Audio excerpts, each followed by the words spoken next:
Here's the first wave. That comes through at the left for Zane Schweitzer. And he's going to pull in. He gets in the barrel, little head dip action. Didn't really throw totally over his head, but he gets another little second head dip. And there's his reward, along with being able to autograph a Wadi Adventure Park surfboard, and it'll be enshrined here forever as part of his prize of winning that expression session with a 9.5. And now we are going to get started with heat number 1, which will be Leko Salazar in the blue, and Fernando Stala will be out there in the white. And they're going to be waiting for their waves, and now the wave will be a right-hander for the entire first round. So these guys will be trying to show their best stuff, whether it be on their front side or their backhand. They're going to be challenging this Wadi Adventure Park all rights right now as we begin round number 1. Each surfer will have 3 chances in the heat to get the best score that they can in this round 1, and that'll be tallied up by the judges. It's kind of like a shootout format where we have just waves being ridden. There's no advancing out of your round in this first round. It is all just scores being tallied. The top 6 will be awarded a berth into the quarterfinals, and then we'll have 2 slots left tomorrow morning. We will do a sudden death type of surfing round where the top two guys will move on into that quarterfinal and have another chance in the quarters. But yes, we are live here in the Middle East, the United Arab Emirates. They've been so welcoming, so accommodating with our event here that it's somewhat overwhelming how far we've come and how comfortable we feel here. And it's my first time to the Middle East. This is just a trip. I got to catch a few waves in the wave pool last night and this morning, and it is a lot of fun. It's really cool knowing exactly when the wave is coming, being ready for it. Kind of does the same thing the whole time, so you get a really good feel of how to surf the wave after you catch a few. But it is quite different being in fresh water, as we all know from high school science class, that salt water is more dense, so it's more it's more flotacious, more buoyant. Thank you, Miss Kuipo, for the vocabulary assistance. But gotta also say thanks to the Waterman League, Turtle Bay Resort, along with all of our great sponsors right up in the backdrop behind me. And we're watching live here. This is surfer in blue, Leko Salazar, your current world champion from 2012. We're showing why with those 2 turns right there. Milking this one all the way for turn number 4 on the inside. And it is concrete on the bottom, so you have to be very mindful of the bottom below, because it can damage your fins, it can damage your nose. Whatever part of the board touches the concrete can really possibly do damage, so you guys got to be careful about that. But that was wave number 1 for Leko, and on the replay you see he got really nice and extended on that first turn, actually that second turn, and then got some speed with the paddle, little tap off the top there, and a second one on the inside, but a total of 3 turns, with the 4th one being incomplete. Matty Schweitzer also in the frame there for a second, with the camera and the helmet, being safe out there.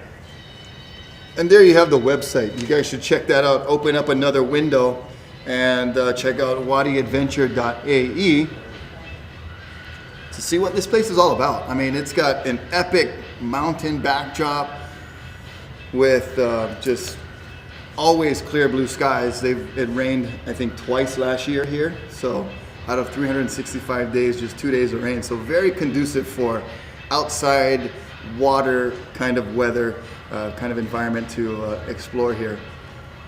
And Fernando Stala now waiting. And some of the guys are riding small boards, so you do have to keep moving. So kind of just doing circles right there has been the strategy. As we see Fernando from Mexico, we got a Mexican and a Brazilian in this heat. A nice bottom turn there, cranks it off the top, little throw tail, and working down the line And another nice little turn there for Fernando. Gets kind of hung up in his leash, but releases and gets a third turn in there. So really also we got to give a big hats off to the judges. They're going to be the ones with the challenge of separating these scores, because everybody's working with the same platform and the same wave. As you see Fernando kind of repositioning his feet for that bottom turn, cranking one off the top, kind of drop the wallet, sit down turn right there. And then another, as he works down, like you see his paddle kind of getting hung up in the leash just a little bit. Didn't really affect any of his turns, but just something that you can see on your screen there. And Fernando Stala from Mexico in the white jersey. So as we said, all the surfers going to be doing right-handers for this first round. And it's really a cool place because not only do you have pretty much an oasis in the desert, you have this wave pool surrounded by desert mountains and miles of sand.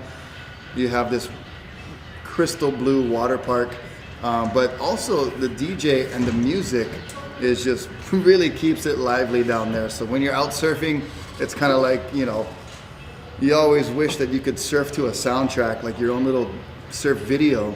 Well, you can do that here at the Wadi Adventure Park with the DJ spinning constantly on the beach here, the concrete beach, and the man-made wave. Shows you kind of the marvelous things that mankind can do, bringing surf all the way out here to the Middle East. And here is Leiko Salazar on his backhand with the rights here. Nice top turn there, gets high up on the wave and just catches a rail, loses his balance. So that'll factor into one of his throwaway scores.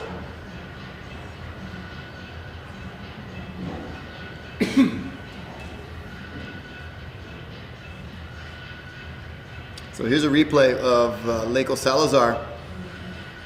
You want to hit that first section as hard as you can, because that is the critical part of the wave as deemed by our judging staff. And Leiko went up aggressively,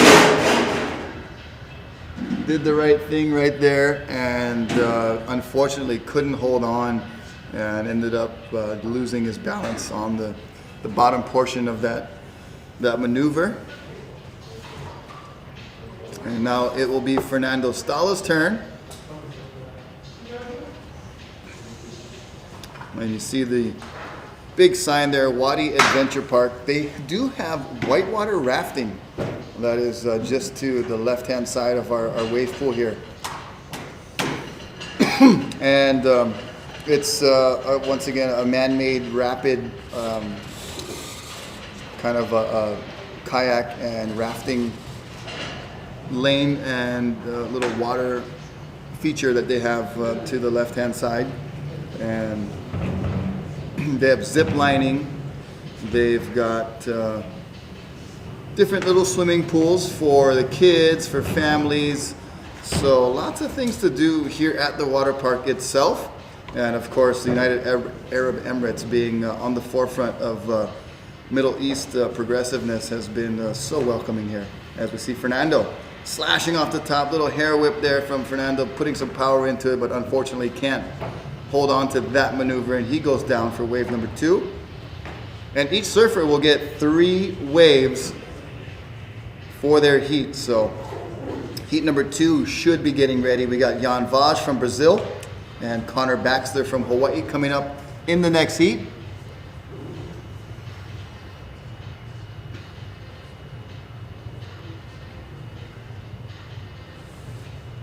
And we gotta say huge mahalos to Abu Dhabi, the Abu Dhabi Sailing and Yacht Club. They have been just a really, really big partner in getting this event here to the UAE. Also mahalo to the UAE SUP. Tim and his crew done a wonderful job helping us get around here, showing us all the great things about the UAE. We went to the Sheikh Zayed Grand Mosque yesterday, and oh my goodness, it was just one of the wonders of the world. It was huge, no brick out of place, beautiful domes, gold everywhere. Architecture was phenomenal, and just no empty space without a lot of detail. Like, it was just super intricate architecture, very nice artwork on the outside, inside. Really a powerful place. A lot of people visiting, very, very somber, respectful kind of mood there. And here's Leiko, my Eiko, and not able to get that turn in, and that was wave number 3, so he'll be coming on in.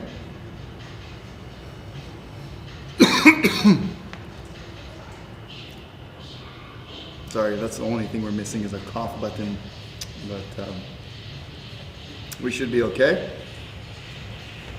And thanks so much for joining us. Like I said, mahalos to Abu Dhabi Sailing and Yacht Club, the UAE SUP, and also the Wadi Adventure Park. And 121 Hotels, they've been the most awesome hosts here. We had a hotel room in Abu Dhabi. Abu Dhabi is about 2 hours away from here, so we're kind of really deep into the middle of UAE. Abu Dhabi sits on the coast of the Gulf of Oman, I believe. And if you got another window to open up some Google Maps or some other mapping website and check out the location of the UAE. We're just 80 kilometers from Iran. We're bordering Saudi Arabia. So we're, right in the midst of a place that, for me, I always kind of had a initial picture of the Middle East as being very war-torn, very hot and deserty, and the latter of those two have been true. But here in the UAE, very welcoming to Westerners, very welcoming to Americans, Hawaiians. We've got Australians here, we've got Brazilians, people from France, and it's really just overwhelming how cool and how nice everybody is here. As we see Fernando on his 3rd wave of the right-hander. Bottom turn there, and a nice slashing turn, throwing some tail, and just kind of got hung up there. And that is part of the kind of the challenge here at the adventure park. Like I said earlier, the salt water not being here, it's fresh water, a lot less buoyant, so your board kind of sinks a little more, which for these stand-up guys is very important, because when they're on the wave and when they're waiting for a wave, their boards are not as buoyant, not as flotatious as they are in salt water. So that makes it a bit of a challenge. And also when you're on the wave doing those turns, it is very noticeable how much your board does not float as well as it does in salt water. So that's a bit of a challenge. And also the fact that it's a man-made wave, there is a challenge of a lack of power in the wave. So you gotta kind of really use your body, use your strength to generate a lot of the power for doing maneuvers on this wave. And a lot of the athletes have been doing very well and have been able to adapt to this different environment. It's, it's a wave, it's surfing, but it is very different. And for those reasons, being freshwater and being man-made. So there's a little bit of lack of buoyancy and a lack of power in the wave, but these guys have been adapting very well. So the athletes are very, very comfortable now, having a few practice sessions under their belt.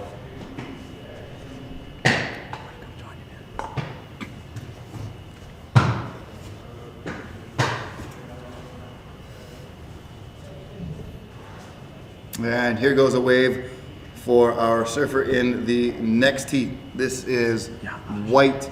This is Jan. Sorry, is that Jan Vaj? He's in the blue. So on our screen here, it looks a little white, but he is in the blue jersey, and in the white jersey is Maui's Connor Baxter. And I'm joined now by our contest director and the leader of the Waterman League, Mr. Tristan Boxford. A little bit of tongue twister there, but you're the brainchild behind bringing this event to the UAE and to Abu Dhabi, and of course to Wadi Adventure Park. And how did this all come to mind?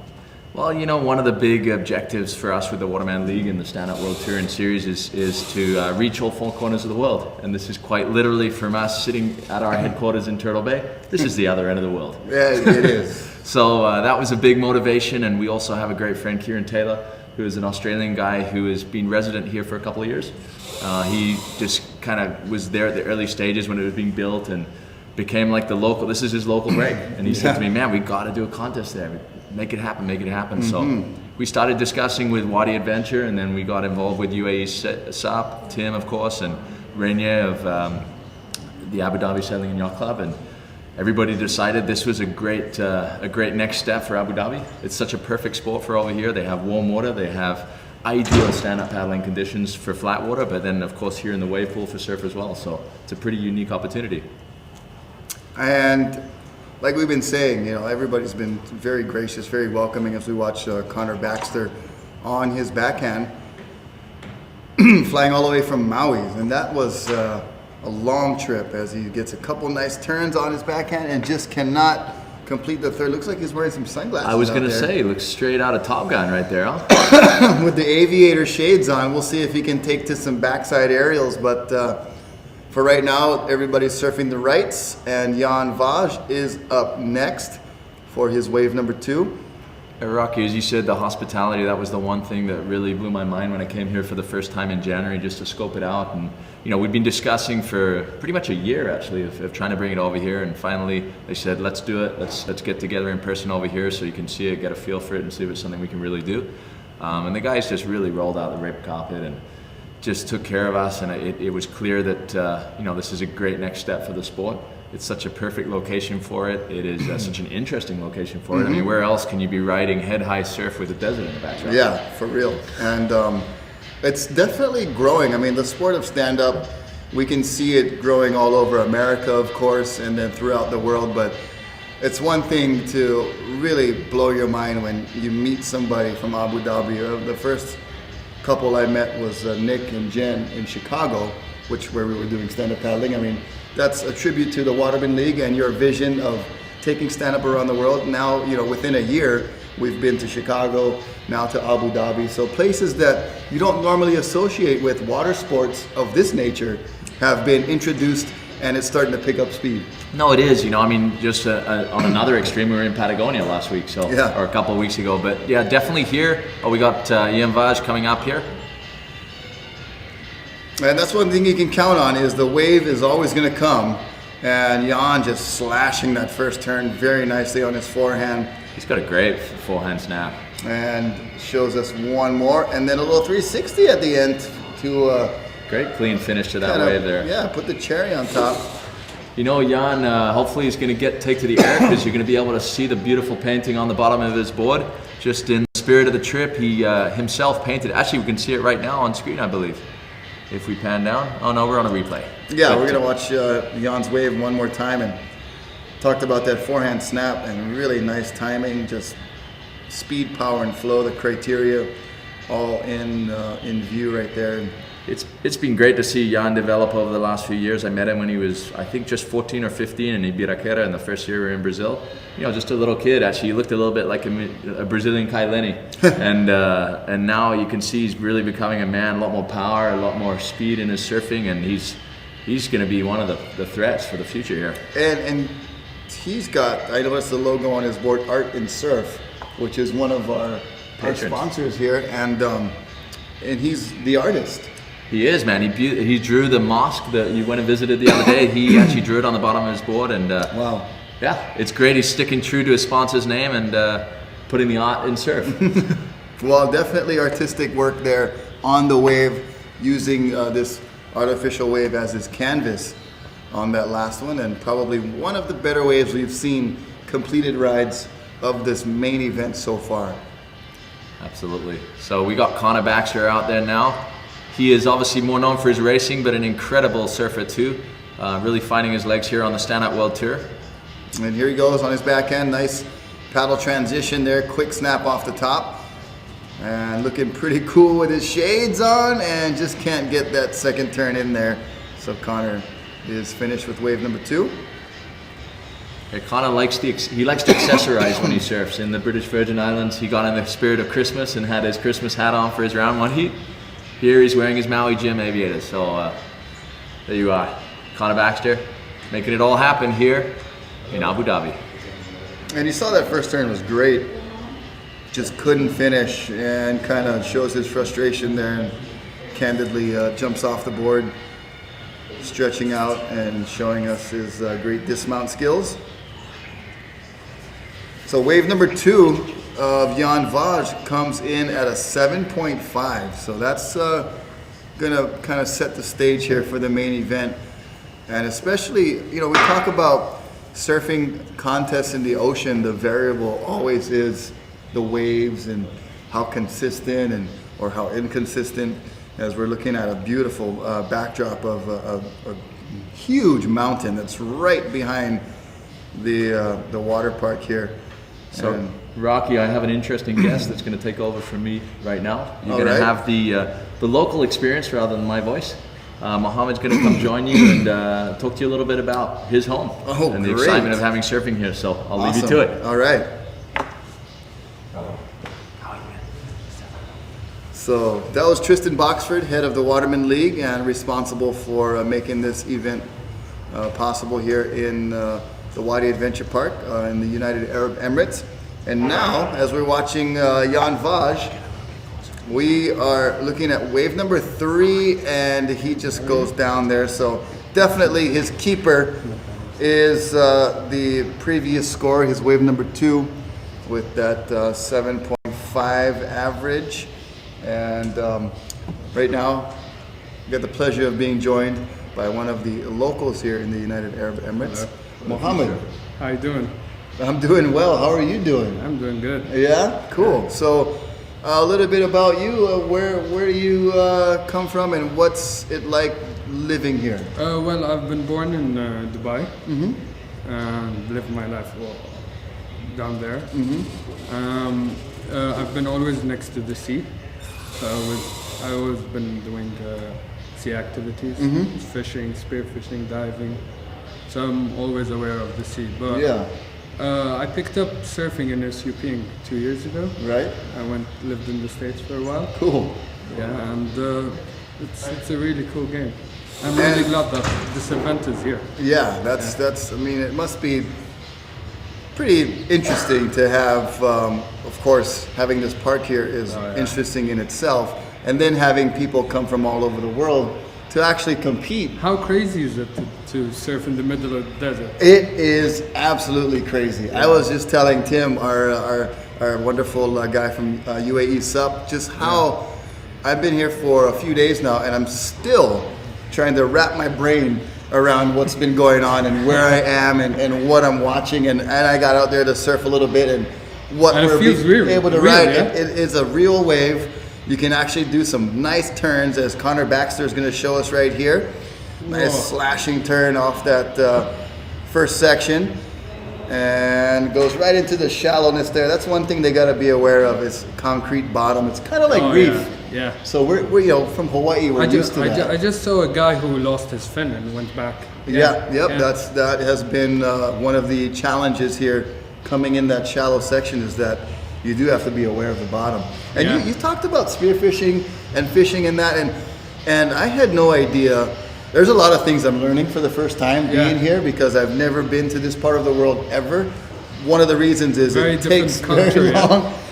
And I was amazed at the some of the diving and snorkeling and things you can see in, is it the Gulf? Yeah. Of- Persian Gulf. Persian Gulf. Yeah. Because there's the Persian Gulf here, and then the Gulf of Oman Yeah. is on this side. So you do your activities in the Persian Gulf. Yeah.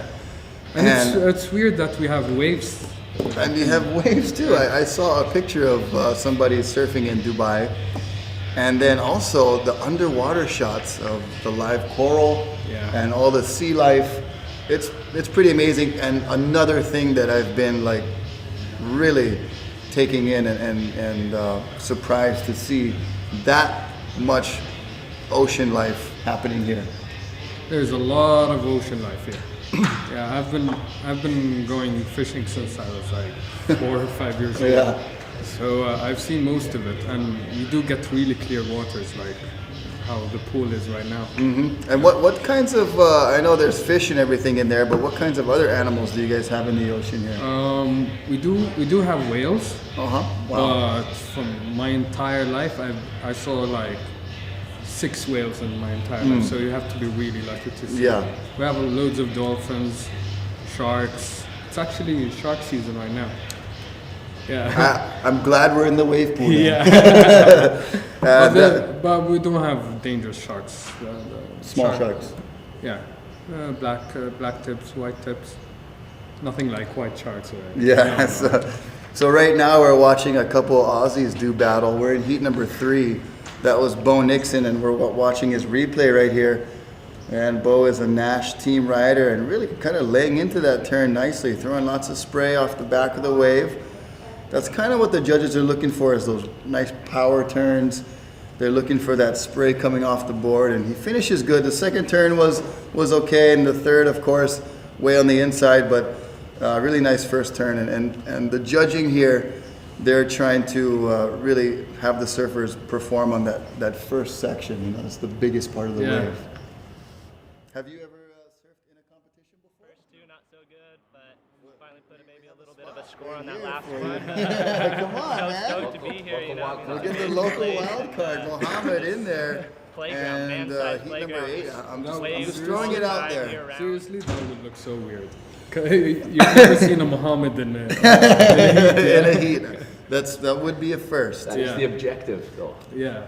Yeah, that is one of the reasons why we're here, is we're reaching out to different cultures to at least share something in common, and which is, you know, the love of the sport and the love of you know, riding waves. Essentially, as Jamie Mitchell up and riding, he's a world champion paddler racer. Wow. And kind of getting hung up there, you saw him almost fall on the drop. Yeah. And he actually yesterday had a close encounter with the wall. Really? Yeah. He went left and it just kind of took him right into the wall. He got damage on his board. Ow. He got some abrasions on his arm, but it's just, you know, it's a controlled environment, but you can take it as extreme as you want, you know? And I never hit the wall. It's just about how lucky you are. Yeah, and how close you want to get too, because I noticed that sometimes you want to be close to it so you can get the most out of the wave. Yeah. Because you only have a certain amount of space here, but Jamie was definitely Way too close. very, very much too close. Yeah. Where are you from? I was born and raised on the north shore of Oahu in Hawaii, where of course there surfing is part of your way of life. We have, you know, some of the best waves during the winter months, November through April. I'm front side to the right, so because I could get all the waves. Just the last one I fall before it, but I could get up and try to go. And it's nice. This place is awesome. It's like hot and perfect waves all the time, all the day long, night when you want. So I feel so happy to be here, and I hope I go better in my next heat. Good job. Thanks, John. So thank you so much for coming, man. No problem. All right, so now we're back to I was live surfing action, and I'm here with Mohammed, one of our UAE locals, born and raised in Dubai, one of the locals that I noticed that, you know, I took a couple cab rides here and there. There's a lot of people from other places that have moved here, but just like in Hawaii, the locals are a rare breed. yeah, exactly. And I'm happy about that. Yeah. It does make you feel very blessed. Well, if I'll give you about our population in Emirates. We're about 6 million. Wow. And we're 1 million locals. Okay. 5 million foreigners. So yeah. that's a very small ratio Yeah. of locals to When I foreigners go who've moved when I here. go surf in Dubai, all people who's sitting around me are Western people. So they're like, "You're local." Yeah, you're actually from here? Yeah. It's very nice to see and meet you. Well, guess how many surfers are? How many surfers are in Dubai? Locals. Or actually, how many local Local surfers yeah. are in the United Arab Emirates? Well, you're looking at the third one. You can count them on 3 fingers. Yeah. Wow. It's not a common game here. Surfing is not a part of our culture. Right. And how I picked it up is how I went to a different country which has a different culture and learned it from there and brought it over here. And believe it or not, we do get really nice swells sometimes. Yeah, what are as we're watching our surfer here in white, this is Jamie Mitchell from Australia. We got 2 Australians doing battle. You see his little frustration right there, kind of missed that first turn and ended up having to go out the back of the wave. But what are some of the sources of the swells that come here? Well, we can't. It's weird because we have only one kind of swell, which is northwest, and this swell the season starts from October up to the end of March, which is now. Okay. And every 2 weeks we get like 3-4 days surf. Not big, but if you ask me how many days we get clean swell, I would say 40 days a year. And mostly we surf it when it's like 20 knots. Yeah, windy. Yeah, Yeah. on shore. What's your favorite board to ride around here? Well, I have an Almeric board. Neckbeard. Yep. Yeah, 510. Really thick. Yeah. Because the thin boards, you can't ride them. But believe it or not, thinner boards, I can ride them here in the pool.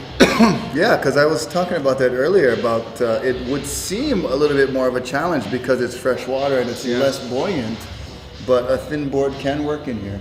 Because the wave is powerful. Yeah. You can do at least 3 turns or 2. And you feel the wave is solid. Now, how would you compare it as we're watching Bo Nixon in blue? He's a really accomplished stand-up paddle surfer. Has kind of got hung up on that first turn and now to the inside section, just kind of a lazy 360 there, an attempt.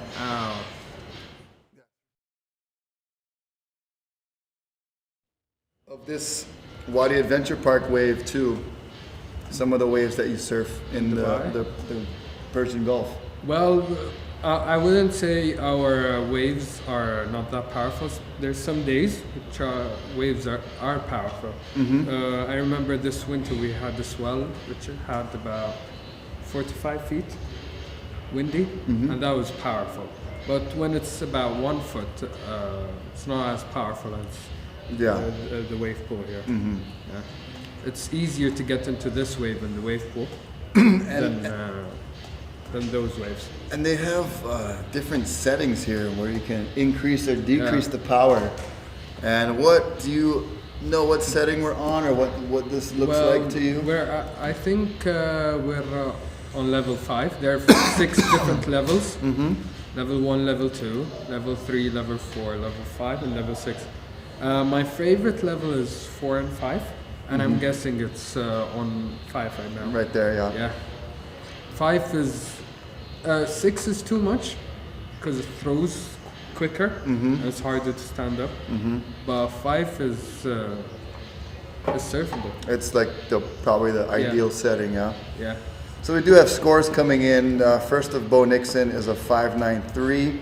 That's the best wave of the heat so far. And Jamie Mitchell's got a couple of scores that are just under 2 points, so he needs to get busy here. He is up and riding and gets 1 turn in and fits another one in there. Kind of a bigger board that he's riding. Spoke to him yesterday. He wasn't able to get his ideal board here just due to the locations that he was in before getting here. So Where was he? he was in California, and California, of course, you know, is a big state. His board was being made up north and he was down south, so he just couldn't link up the logistics to get his board and get it here. So he kind of had to just make the best of with what he had. And That's a 16-hour flight. yeah, from here. From here to LA? Yeah. LAX? Yeah. Yeah. That's 16. Oh man. I did it 3 times. I went around the Asian way to get here, Yeah? and it was 10 hours from Hawaii to Korea. There's a beautiful banner of a place that I work and make my second home at Turtle Bay Resort in Hawaii. But then we went Korea to Beijing, and then Beijing to here, and it was a total of 21 hours Whoa. flying, and then 7 hours of layover time. So close to 30 hours to get here. That's too much. How's the jet lag? Man, still feeling it. I might have to go take a break right now, refresh myself. But it's been a lot of traveling, but well worth it to be here. Yeah. And right now we got Benoit Carpentier in the blue and Remy Keek. From France? Both from France. Yeah. Well, there's other 3 settings that the wave here works. There's a right-hander, there's a left-hander, and there's a closeout. Mm-hmm. Well, if you ask me, the favorite one I have is the closeout. Oh yeah, because Yeah. you get that good section. Yeah, yeah. And What the what tails- stance are you? Are you I'm regular? a regular. You're regular foot. Yeah. Okay. So on the closeout, you prefer to go right on Both. the closeout, or you can do both. Like Yeah. both are equally acceptable for you. So Yeah. that shows your versatility of your skill. Well, you know, when you start, your favorite becomes Your front side. your front side. But after a while, when I tried lefts, I kind of like them as well. You It's know- more challenging. It's a little more challenge, but you are able to generate a little more power, I think, on that backhand because you're able to torque your body on your toes at the top of the lip. So it gives you a little bit of an advantage sometimes surfing on your backhand, especially in waves that are under, or right about head high and under. Yeah. It seems you get a little bit more power. In Hawaii, there's always overhead waves, eh? It's very consistent. Kind of the same season you talked about. October through March, April is our peak surfing season for the North Shore, and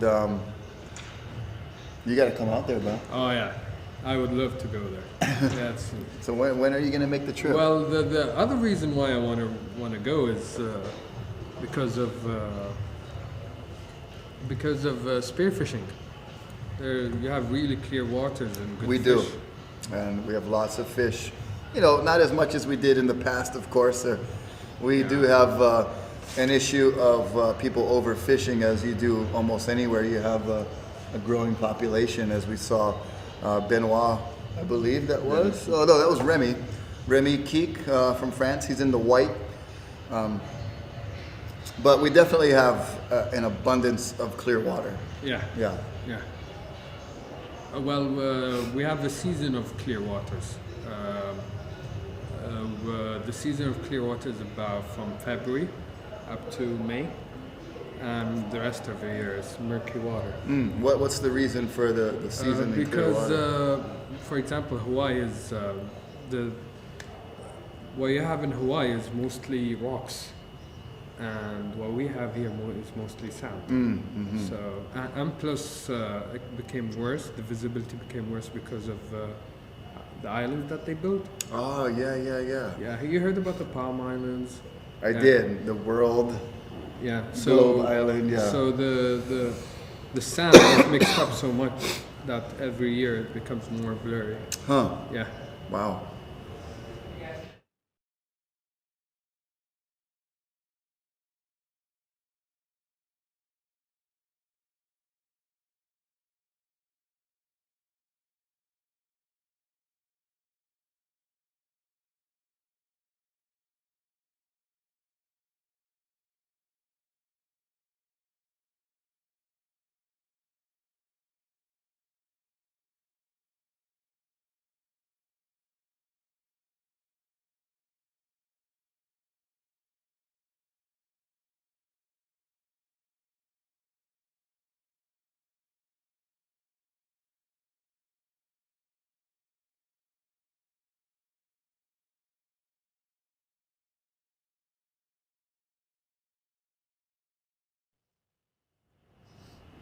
So we're going to take it down to Jamie Mitchell, fresh out of that heat on the water here at Wadi Adventure Park.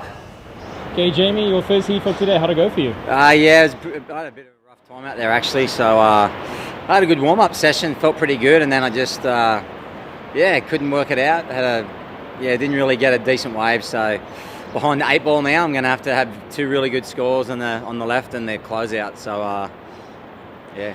Right on. And you know the heat out here and stuff. How's that factoring into the day for you? You just got to be smart because it's a long day. So try and stay in the shade as much as you can. You know, eat and stay hydrated. So it's definitely going to be a long day, and it's stifling right now. So time to eat and get some water. Right on. Now, out of the left and the closeout, which one's going to be your favorite? I think the closeout. I don't really surf left too much, and I haven't been surfing too much full stop. So definitely the closeout. It's I think that's what we warmed up on this morning, and I had a couple of good waves this morning. So yeah, you know, it's all fun. So it's good to see the boys ripping butt. Right on. Thank you, Jamie. Thanks. 6 days. So we're back with you live here from Wadi Adventure Park for the Abu Dhabi All-Stars. That was Jamie Mitchell just signing off there on the water. Actually, joining me here is Mohammed. I'm just replacing Rocky Cannon temporarily while he relieves himself. This is Remy Keek on a wave from France. He's been surfing great. He's got a really fluid style, huh? Oh yeah. Nice bottom turn. So when you're seeing the level of surfing here today, how does it compare to what you see on a day-to-day basis here? Oh, well, it's like from level 2 to level 20. it's totally different. I've never seen people do what they do right now. They make it seem like it's so simple to do turns with the sub, right. And I tried. It's hard. Well, here we see Remy Keek in slow motion there. Real nice fluid style, slashing turns. See how he really leans off the paddle when he turns too. Oh, yeah. That means he's like pushing his board. Pushing his board and leaning on the paddle for leverage, so it drives the turn faster and harder. So Mohammed, I learned something new last time I was here. Your family has a large date farm, isn't that right? Oh yeah. And I have to say those were some of the best dates I've ever had in my life. Really? Really. Amazing. Amazing. I should have brought some more. Well, I was kind of hoping you were going to, but... No, I promise you I'll get some more. No, our family has been dealing with dates for over 100 years. Wow. Yeah, so they grow them, they take care of them, and they give them to people. That's awesome. And are you actively involved in that? Is it somewhat of a business, or is it more just a... No, it's actually not a business. Okay. And they just give it to people. Just from... They think it's better to give people than sell them. Right. Yeah, and they're one of the best dates here in Dubai. That's amazing. Here we have the young Benoit Carpentier from France. Nice slashing turn off the top there. He's newly on starboard boards, actually. He just joined their team. Just coming unstuck there on the last turn, but a couple of really good turns to start that wave. So it seems like he has a smaller board. He definitely has a very small board. I think that can't be much more than 7 feet, if that. So that's it for him. We're gonna have our next heat up on deck after this next wave. I think it's Remy's last wave. Kern is on is it heat 5 or heat 6? Kieran is heat 6. He'll be coming up the heat after next. All right. As we see a replay, a nice slashing turn from Benoit, the full rail of the board in the water. Here he just comes unstuck on the inside there. But yeah, the boards have been getting shorter and shorter, Mohammed. It's crazy. It started like a few years ago when we started the World Tour. 8.8 was a really small board. Really? Yeah, now it's like, man, if you have an 8.8, you're back in the dark ages. So it's... that was how long ago? We started the tour back in at the end of 2009, and 2010 was the first full year, but you know, the majority of people were using something around the 9.0 kind of range back then, and gradually through the year, I think Kai Lenny joined the tour in the first event at Sunset Beach, and he was really driving the shorter boards, and Zane Schweitzer, who you're about to see in the next heat, one of the driving forces behind going really short and really radical style of riding. So it's exciting to see, you know, witness the development of the sport and sort of be a part of it. So. Yeah. I'm actually very proud this competition here is here in the Emirates. Well, we're honored to be here, Mohammed, as we see Remy Keek on his last wave. Nice driving bottom turn, slashing off the top there, not quite coming through. Yeah, it's a real honor to be here, and as Rocky has said many times already, it's the welcome has been so heartfelt. It's been wonderful. You know, everybody's had been open arms, and you know, we feel honored to be here. So we have scores from the last heat. It is Remy Keek in first with 16.67 heat score total, but his best wave is an 8.5. We're just waiting for his last wave to tally here. So 8.5 looks to be his highest score so far. Benoit Carpentier didn't quite have the waves I think he would have wanted there. Some lower scores there, but we're waiting for that last wave to come through, and we'll update you in a second. So Remy Keek was one of the French representatives early on the Stand Up World Tour. He's been a little bit absent the last year, but it's great to see him back here on the Stand Up World Tour, and his surfing has improved again and again, as he's shown in that last heat. 8.5 out of 10 is a pretty strong score. Yeah. So we saw the gentleman paddling out now. We have Zane Schweitzer from Hawaii and Paul Jackson from Australia. Zane Schweitzer won the little expression session this morning with a really radical wave. Really?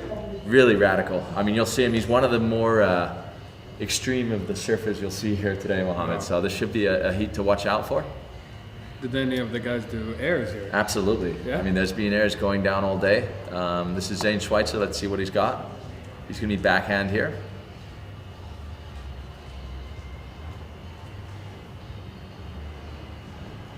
Again, riding a really small board, nice carving turns, all the way to the inside. So Zane's one of the, Maui is kind of a hot spot for talent for stand-up paddling. Zane's one of that melting pot of talent. There's Kai Lenny, 2 times world champion, and then Zane, who won the Big Island Finals in 2011. Connor Baxter, racing champion, also a great surfer here. You know, just a bunch of guys coming from Maui, which is interesting. That's nice. Yeah, no, it's most of them are the first times to be in this country, right? I think I'm speaking for every athlete here. It's their first time in this country, except for Kieran, of course, who lives here. Oh yeah. So here we have a replay of Zane. Beautiful cinematography from our Waterman League camera crew. Pulling out all the stops here at the Abu Dhabi All-Stars. So what do you think of the theme of the All-Stars theme we have here? Kind of a little bit in the style of the basketball, but with its own slant here. Yeah, it's nice. It's awesome. And it is the first All-Stars event taking place here in the United Arab Emirates. Could you tell us a little bit more about how the Emirates are structured, and a bit more? I think most people out there, I certainly was a little bit in the dark as to which countries or which Emirates there are and all that kind of stuff. There are about 7 Emirates. Mm-hmm. We our leader, who died in 2004, Sheikh Zayed, may peace be upon him.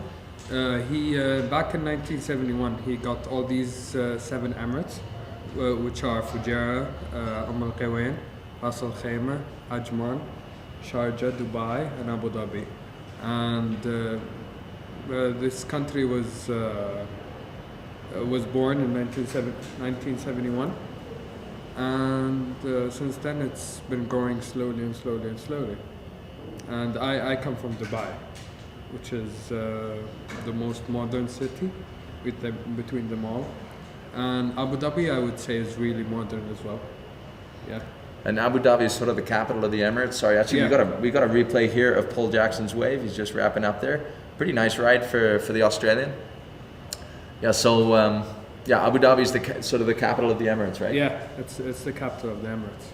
And when you compare Dubai and Abu Dhabi, I know there's always a little bit of healthy competition, or is it? Yeah, there's a lot of healthy competitions. Yeah, for buildings, for malls, actually Abu Dhabi has a lot of things.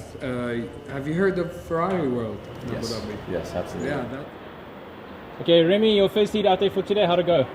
It was okay. I was surfing better on the free surf, but it was okay. I take the two good wave, but my third wave was not so good. The thing is that we have, a lot of pressure to miss the wave because we don't know when the wave is coming. Then your leg is just, I have no power on my leg, but it was okay. It was fun. And it's so good here in Wadi in Abu Dhabi.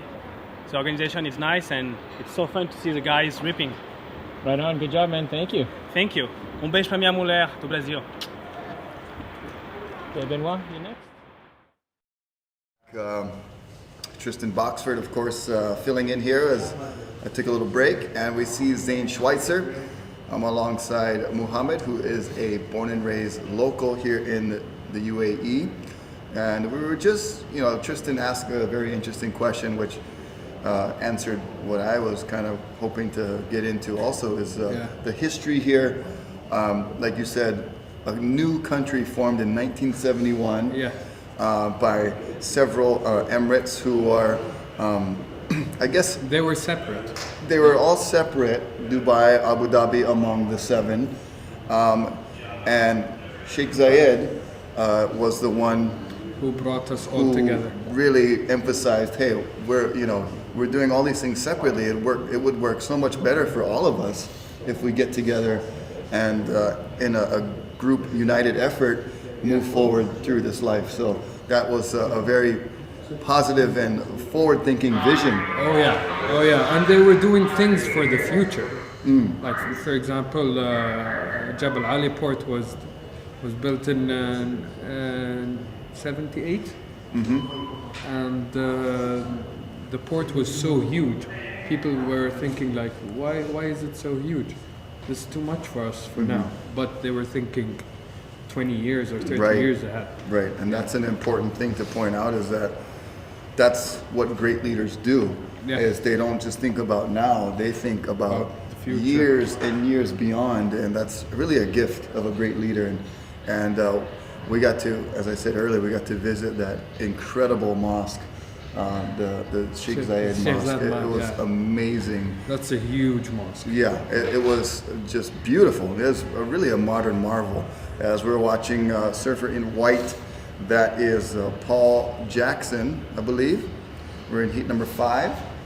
Paul and Zane matching up. Paul from Australia, Zane from Maui, Hawaii, and Paul getting some nice connections there. A good combination of maneuvers. Nothing really too radical, but he did complete the wave and made the best use of that little wave there.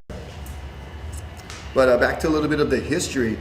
Well, I gotta tell you about our leader. Okay, I would love to hear about him because I see so much of his name everywhere. Yeah, Sheikh Mohammed bin Rashid. Oh, which is he's the leader of Dubai. Oh, okay. He's the one who made Dubai how it is right now. How the standard. It's a very, very, very high standard. Like we have a lot of stuff. We have a ski resort in the mall. And I heard there's one coming here too. How crazy is that? That's so nuts. Let's go skiing in the mall. Yeah. In the desert. It's crazy. It's crazy. And so Sheikh Mohammed had this vision of making Dubai a very known city and full of tourists. We have a lot of tourists every year. And I'm so amazed because growing up in Hawaii, of course, we, it's our own little piece of paradise out there. But a lot of the stuff that I've seen here and that you're talking about, I've only seen in a National Geographic magazine or on TV. Like it's just amazing to actually be here and hear about it from a native like yourself. So it's my pleasure. It's very, very special. This is Zane Schweitzer from Maui. He was, like Tristan said, the winner of that expression session. He won with an aerial. Wow. Can you believe they're doing airs on stand-up paddle boards? Oh. That's he just did a gnarly reverse 360 right there. One key thing though in the judging is you gotta continue riding on the wave for it to be a complete move. So that'll be a little bit dicey there. But Zane, of course, stoked to be here. He's one of those guys, like he is a young kid, in comparison to a lot of people that are here. But how old is he? I think he's 18, so he's very young, but he even has the enthusiasm of like a 10-year-old. He's just like so excited about everything, and it's like really fun to be around him because he makes you feel younger, you know? That's great. If you don't mind me asking, how old are you? How old do you think I am? I will say that with your education, Yeah. your ability to speak the English language, so you've got to be at least out of high school. Yeah. Probably had some university training, I'm guessing. Don't judge through the history, just judge through the look. So the look, I'm saying you're like 22, 23. 24. 20. Oh, see? I think You're seriously, I like you because you're because most of the people that give me an age, they give me between 27 to 29. Oh, that's insulting. I don't see it. They're crazy.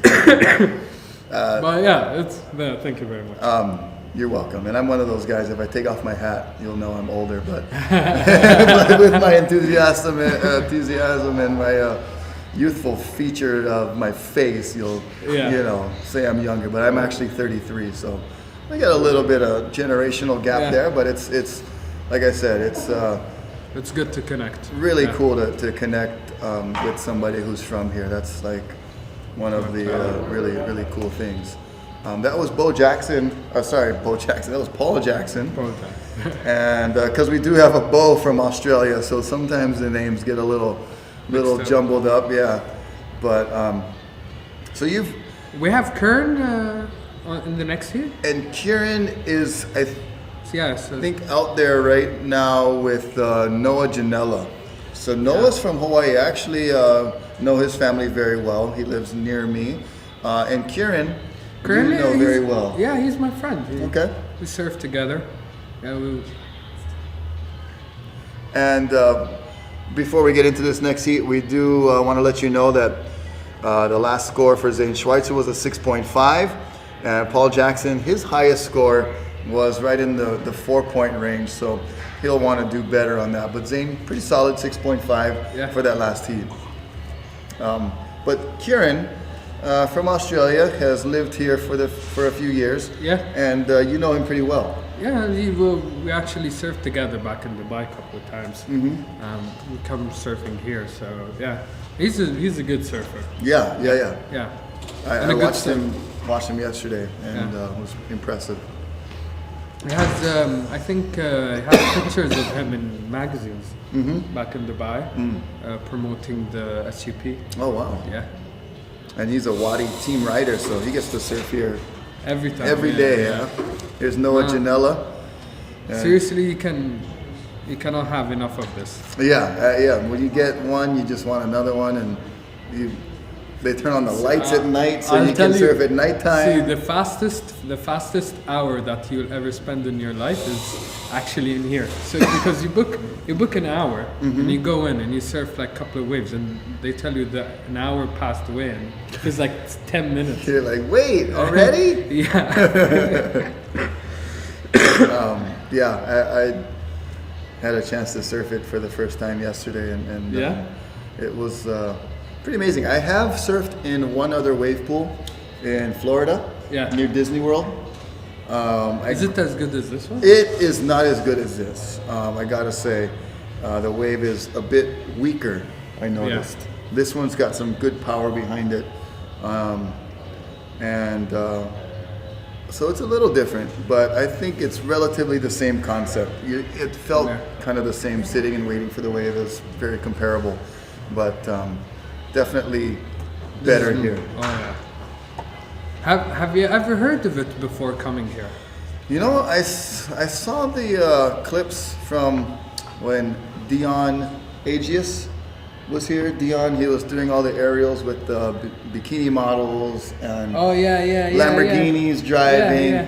It was something blue, something was the title of Blue Electric Blue Heaven. Exactly. Yeah. And that was kind of the first glimpse I got of it on video. Then I think I saw some pictures in magazines. I would say that's the best video of it. Showcasing it the best.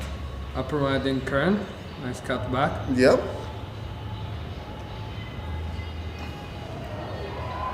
A little 360 there. You see, he's got the home crowd advantage too. Oh yeah. You can hear some cheers coming from the beach. Local. Yeah.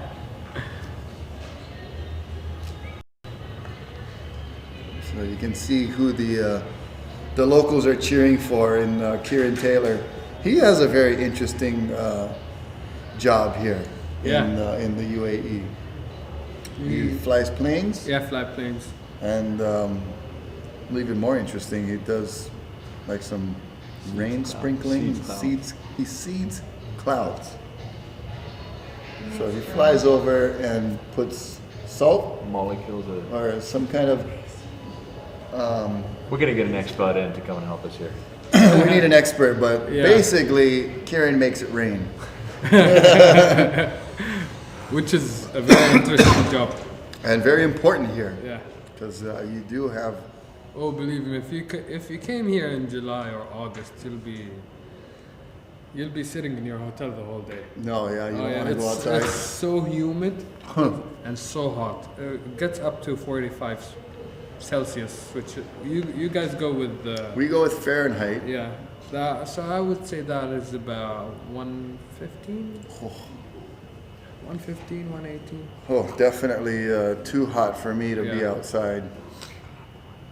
And right now we got Paul Jackson going live down there. Actually, we're gonna. Okay, so heat one for today. How'd it go for you? Oh, it was alright. It's taken a bit of getting used to the waves and stuff, but it's everyone's in the same boat, so it was alright. It was fun. Right on. And what do you think? Are you looking forward to more? Now we've got lifts and closeouts coming next. Which one do you want most? Probably the closeout. So don't do too many lefts. So that'll be interesting. Seems to be everybody's saying that right now at the moment. Everybody's waiting for the closeouts. What do you think? What's going to be the moves you want to try on the closeouts? Oh, just try and stick anything I can do. Realistically, watching some of these young guys are killing it. So I just guess just do what I can do and hope it's enough.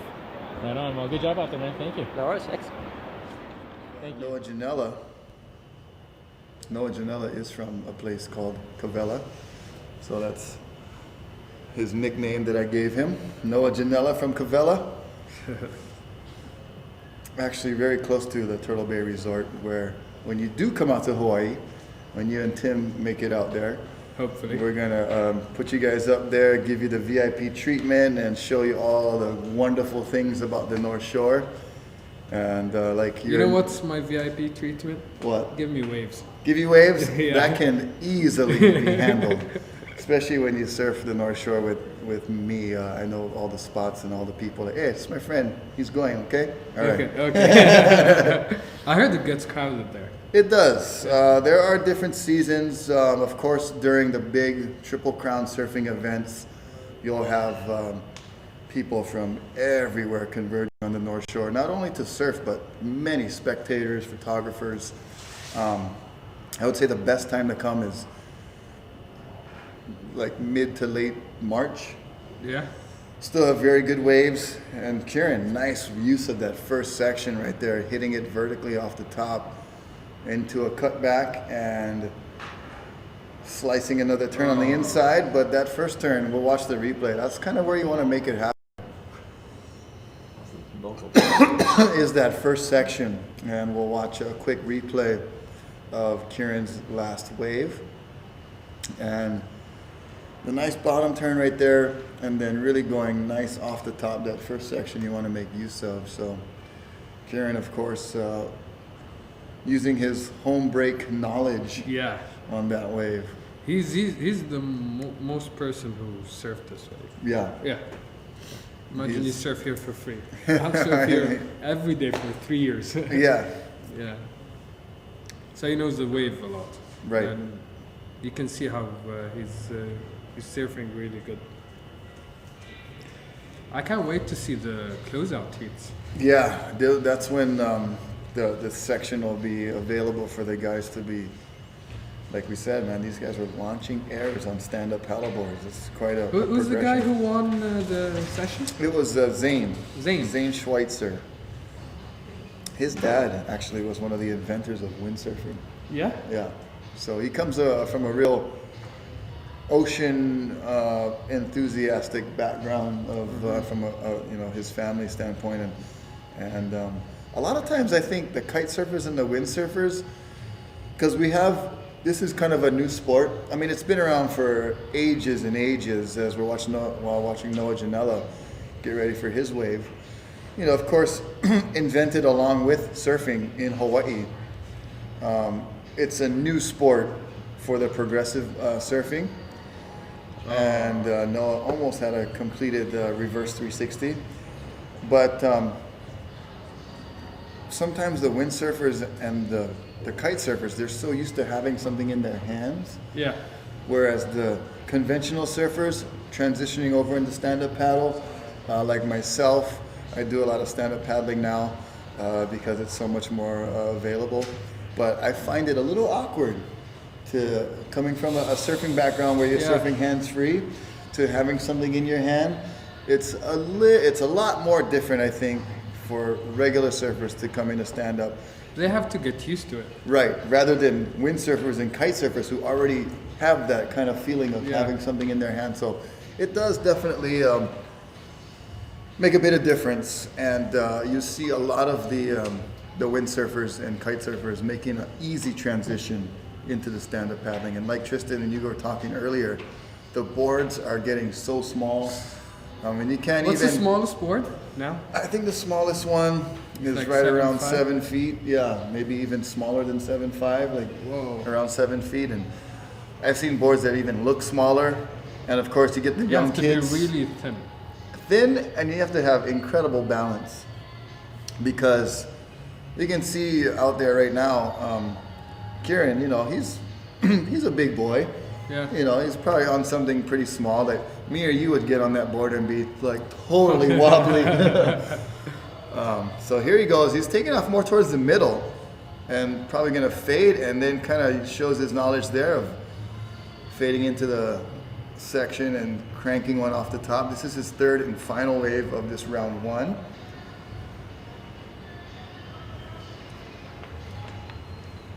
Which is pretty good right there. That's a good wave.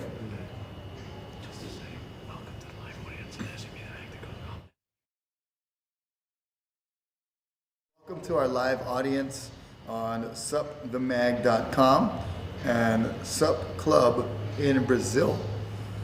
So we've got a couple of other websites that we're able to be featured on this Stand Up World Tour. And it's another thing about the sport, and I think that has contributed to the growth, is its availability on the web to watch live action like this, as we're watching Kieran Taylor on the replay of his final wave of the right-hander, round number one. But just to be able to log on to the computer anywhere you are and watch surfing live almost 24 hours a day is pretty amazing. Yeah, that's crazy. I actually stay up all night looking at, for example, Pipe Masters. Oh yeah, cool. Yeah, so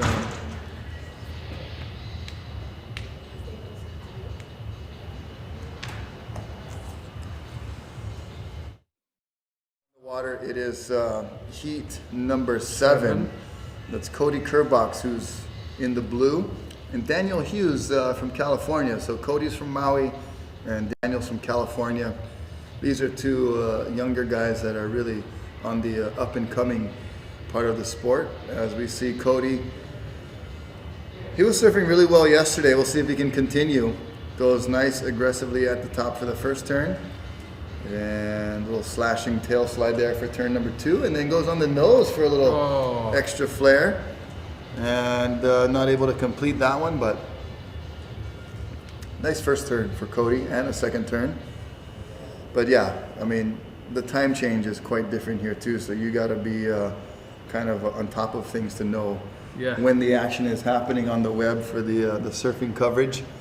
And did you watch this past Pipeline Masters? yeah. So you got to see Parko win the world title. Parko, yeah. That was pretty cool. I wanted Kelly to win. Oh really? You're one of those that wanted the dynasty to continue? Seriously, he's really good. He's hands down the best ever. But he's not my favorite surfer. Who is your favorite? If you ask me, my favorite surfer is Clay Marzo. Clay Marzo. Interesting. Yeah. He's a Maui boy too. Yeah, he's radical. He is very radical. His style is really good. He does crazy turns, crazy airs. The- From what I've seen of him in clips, I would say he's my favorite surfer. Cool, and he's Him and Dane Reynolds. Dane Reynolds. They're very similar in Yeah. in style, and even in their personalities are very similar to their kind of shy, but you get them in the water and they're just explosive. Yeah, crazy. Here goes White. This is Daniel Hughes on his backhand. Ooh. Going for the tailside reverse. Unfortunately, Daniel couldn't get his personal board here. American Airlines kind of dropped the ball and wouldn't let him put his board on, so he had to come here and borrow boards. Yeah. So that was. Why was that? I'm not sure of the exact reason, but nonetheless, kind of a bummer not to have your personal board here, but making the best of the situation. Daniel, young kid, very enthusiastic, very positive, so he made the best of it. At least he's in the event. And he got invited as one of the All-Stars, so that's got to be a pleasure for him to be here. Pretty good. I definitely know the wave, so I've got an advantage in that I know sort of where to be and the timing of the wave, which takes a little bit of getting used to for sure. So yeah, I was feeling pretty good. I had fun. My first wave gave me a bit of confidence, and then yeah, it was good. Right on. And out of seeing everybody surf a little bit last night and this morning, who do you think's been looking good out here today?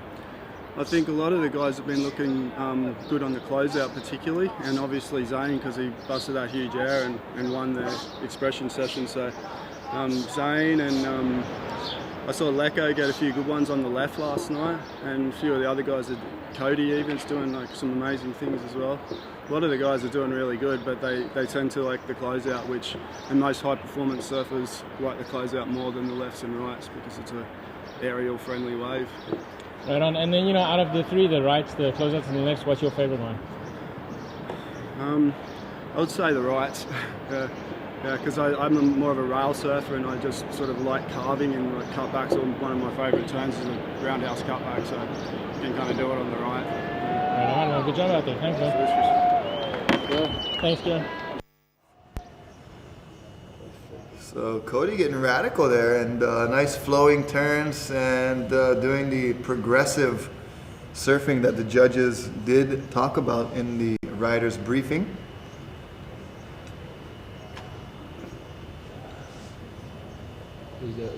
And here's a replay of Cody getting a little close to the wall. His bottom turn spray actually hitting the wall, and then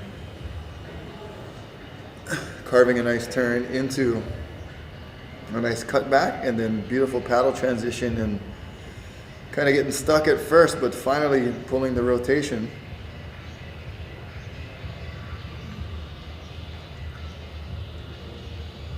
Wadi Adventure Park, the site of the Abu Dhabi All-Star Invitational, the Stand-Up World Tour, brought to you by the Abu Dhabi Sailing and Yacht Club, as well as UAE SUP.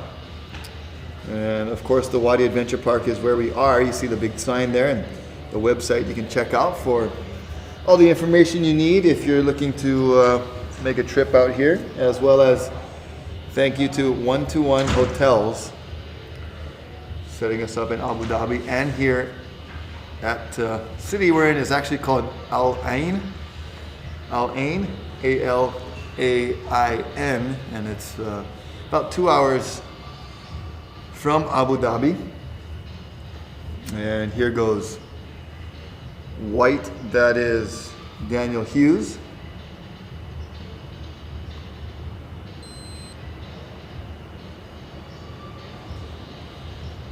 Backside 360 for Daniel.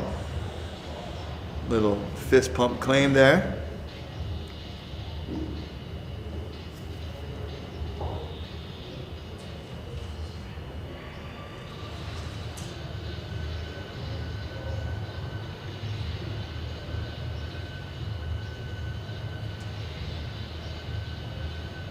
And there's a replay of Daniel's wave. Not too much on the outside, and just kind of couple of flat turns there, and then goes for the backside 360 traditional style.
So if you've just joined us, welcome to the Abu Dhabi All-Stars Invitational, presented by Abu Dhabi Sailing and Yacht Club, UAE SUP, and of course Wadi Adventure. We're here at Wadi Adventure as we see one of our athletes here. It looks as though it is Daniel Hughes from Huntington Beach. Going for the reverse 360, not quite making it, with a dramatic jump off. So this is the first round. It is all right-hand waves. Unlike other competitions, your best wave out of 3 will be your score. And it's not a man-on-man format for round 1, even though we do have the athletes out 2 at a time. The top scores from this round, from the rounds 1, 2, and 3, will be added together, and the top 6 will go through to the quarterfinals. And the last remaining athletes will go into a sudden death round for the last 2 spots. So a little bit of a change in format, makes it a bit more exciting. Each athlete is putting it all on the line, regardless of the guy he's in the water with. As we see the Brazilian Caio Vaz heading out onto the water right now. Seemingly dwarfed by the giant Wadi Adventure sign in the background there. That's right, you are with us in the United Arab Emirates for the Abu Dhabi All-Stars Invitational.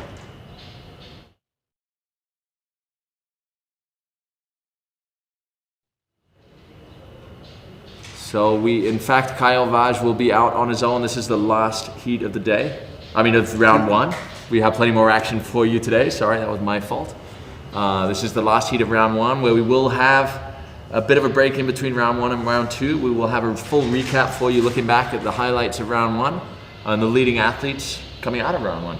Yep, and some scores will come through. I think we had Remy with an 8.5, and Zane had a 6.5 in there, so we'll get you guys updated on who's doing what as we see Kyle slashing one nice turn off that first section and getting some speed, throwing the tail, but can't stay on the board. So Caio Vaz does have the luxury here of being on his own. We had a last minute pull out in the form of Sean Pointer. He had some issues getting over here. Unfortunately, he's not here with us. Which is, you know, out of 16 guys, the distance and the logistics, it just is like, it's bound to happen. Somebody's gonna have a hard time making it to the Middle East. It's not really in everybody's range or reach to be able to make it out here. It does take quite a bit of resources to make it, but if you can, by all means, you know, try your best to make it out here. It is well worth it. Just as Mohammed was saying, Dubai, the city in itself, Abu Dhabi, just engineering marvels everywhere. Just the buildings, the architecture, the friendliness of the people. It's definitely, of course, you know, this is why we're here at the Wadi Adventure Park. But if you are interested in just seeing a new place and really kind of like learning about a place you've only read or seen about on TV, it is it's a whole new learning experience. Well, I tell you something else, Rocky. One thing that Abu Dhabi does do amazingly well is support sport. I mean, if you see how much international sport comes through Abu Dhabi, it's mind-blowing. From the Formula One, oh, we got Kyle Vaj coming in. This is another set wave for Kyle. I think he's got the best one of this set up. Best wave of the set right there for Kyle. Nice aggressive power snap right there for Kyle, and then kind of a little hop turn there, not able to complete. So we heard the judges talking about the linking of the maneuvers, the combinations that they're going to be looking for, mixed in with some power and some progressive surfing. All of the criteria very apparent in the first turn. As we're watching the replay, watch this hard bottom turn, really putting it on rail, and then just cranking, using the paddle as a little bit of leverage and really sitting into that and putting his body torque into that turn. That was a great first turn. Unfortunately, couldn't follow it up with a combination, kind of getting a little airborne for a second. So yeah, as I was saying, Abu Dhabi definitely promoting international sports. They have a sports council specifically for the promotion of sports here. We're obviously working closely with them, bringing stand-up paddling, the new sport for the region, to the area. But having said that, there is a thriving SUP community here already, both of expats and now Emiratis, which is great to see. Yeah. The local people picking up the sport. Yeah, that's so amazing. Having Mohammed here is like such a blessing to have somebody with a very first-hand local knowledge, and he's only one of 3 native surfers. That's an amazing statistic, and hopefully we'll have next year, you know, have 4 and continue to grow the sport here, not only surfing but of course stand-up paddling, which is you know, can be done in any conditions almost. So that's really the advantage of being a stand-up paddler. Nice turn from Kyle Vaj there. Another nice little hop. This has got to count. This is his last of 3 waves. Nice little 360, not quite pulling it out. I think that second turn was the one he was looking for on the previous wave, because the first turn looked very similar to that previous wave. Nice power gouge, and he's done with wave number 3.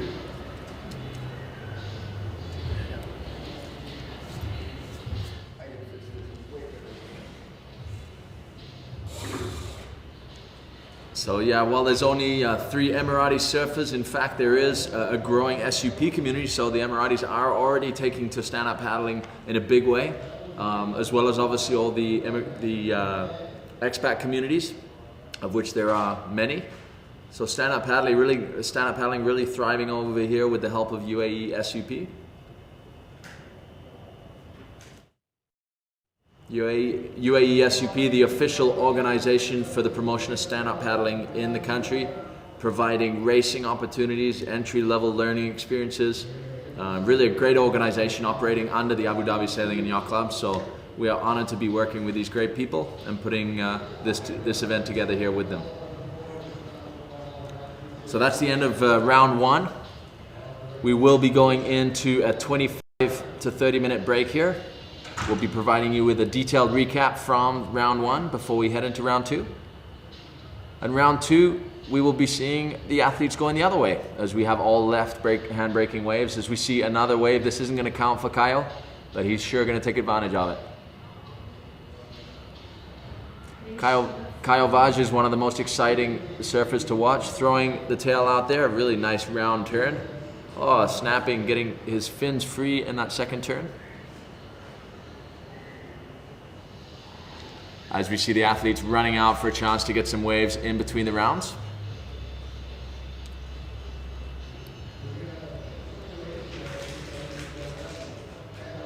So the Sports Council here in Abu Dhabi really being active in promoting international and also emerging national sports here in Abu Dhabi. It is an amazing destination for stand-up paddling with warm water. Obviously warm all year round. I think actually the only difficult season is midsummer when it just simply gets too hot in the middle of the day. But I think 10 months a year it is a thriving SUP destination with all kinds of activities to do, and even surfing here in Wadi Adventure. So definitely a great destination for any of you thinking of something completely different as far as an SUP destination. We're excited to be here, Rocky. Yeah, super excited. Wasn't excited about the plane ride, but a couple of good little prescriptions from doctor, and you can sleep most of the way. Well, one thing I can tell you, that all the airlines coming out here are equipped with the entertainment system, so it keeps you pretty busy. Helps the flight go by a little quicker, but definitely, like Tristan said, a different type of destination for stand-up paddling and your water adventures. We're going to throw down to Kyle Vaj from Brazil, fresh out of that heat. Mm-hmm. Let's see what he's got to say.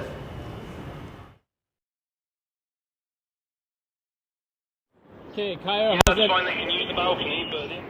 Kyle, first heat for you out there today, how did he go? Oh, really difficult. Like, there was nobody out with me. I said a bit confused in the beginning.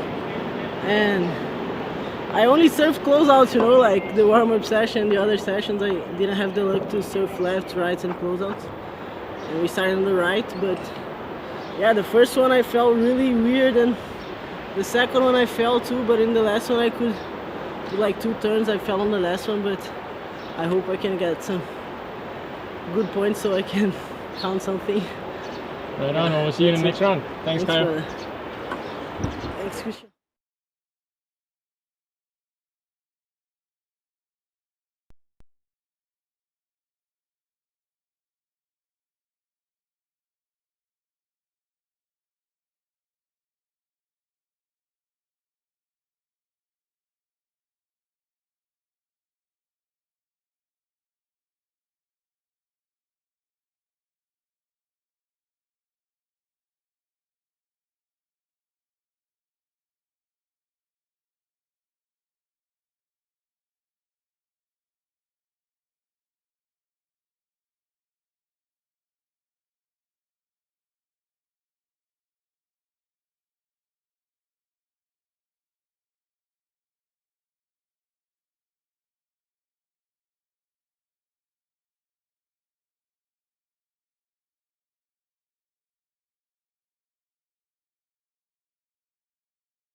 All right, we are live back here at the Wadi Adventure Park. I'm Rocky Cannon, along with the Stand-Up World Tour and the Waterman League. We are here in the United Arab Emirates for live coverage from the Abu Dhabi All-Star event here at the Wadi Adventure Park. We got a man-made wave here. It's pretty cool to be surfing out in the Middle East amongst just desert all around us. We are going to show you a replay of the best wave of round one. They were surfing all rights, and that was the surfer by the name of Kyle Vaz, who got the single best wave of round one. The score came in at an 8.4, and we'll check it out right now. So here's Kyle dropping in. As we said, it was an all right-hander affair for round one. And Kyle was able to really crank a nice bottom turn and then throw his powerful style right into that first turn, throwing some tail with some power and progression. And then another nice big bottom turn right into the second maneuver, which was out over the lip, throwing tail. I bet from the backside of that wave you could see his fins busting through, and then finish with a 360 attempt. Not sure if he was able to complete that. That's not a completion there, but those first two turns, very radical, very powerful, and earned him the highest score of round one with an 8.4. Coming up soon, we'll have round two. Surfers, the athletes right now are just having a fun break time session, surfing the wave that's now been formed into a peak, and we'll be getting the left-hander set up here pretty soon for round number two. Each surfer will catch 3 waves, and then we'll be into our first round of Wahine competition, and they'll get 5 waves each. We have 2 girls, both from France, Olivia and Caroline, that will be surfing right after round 2.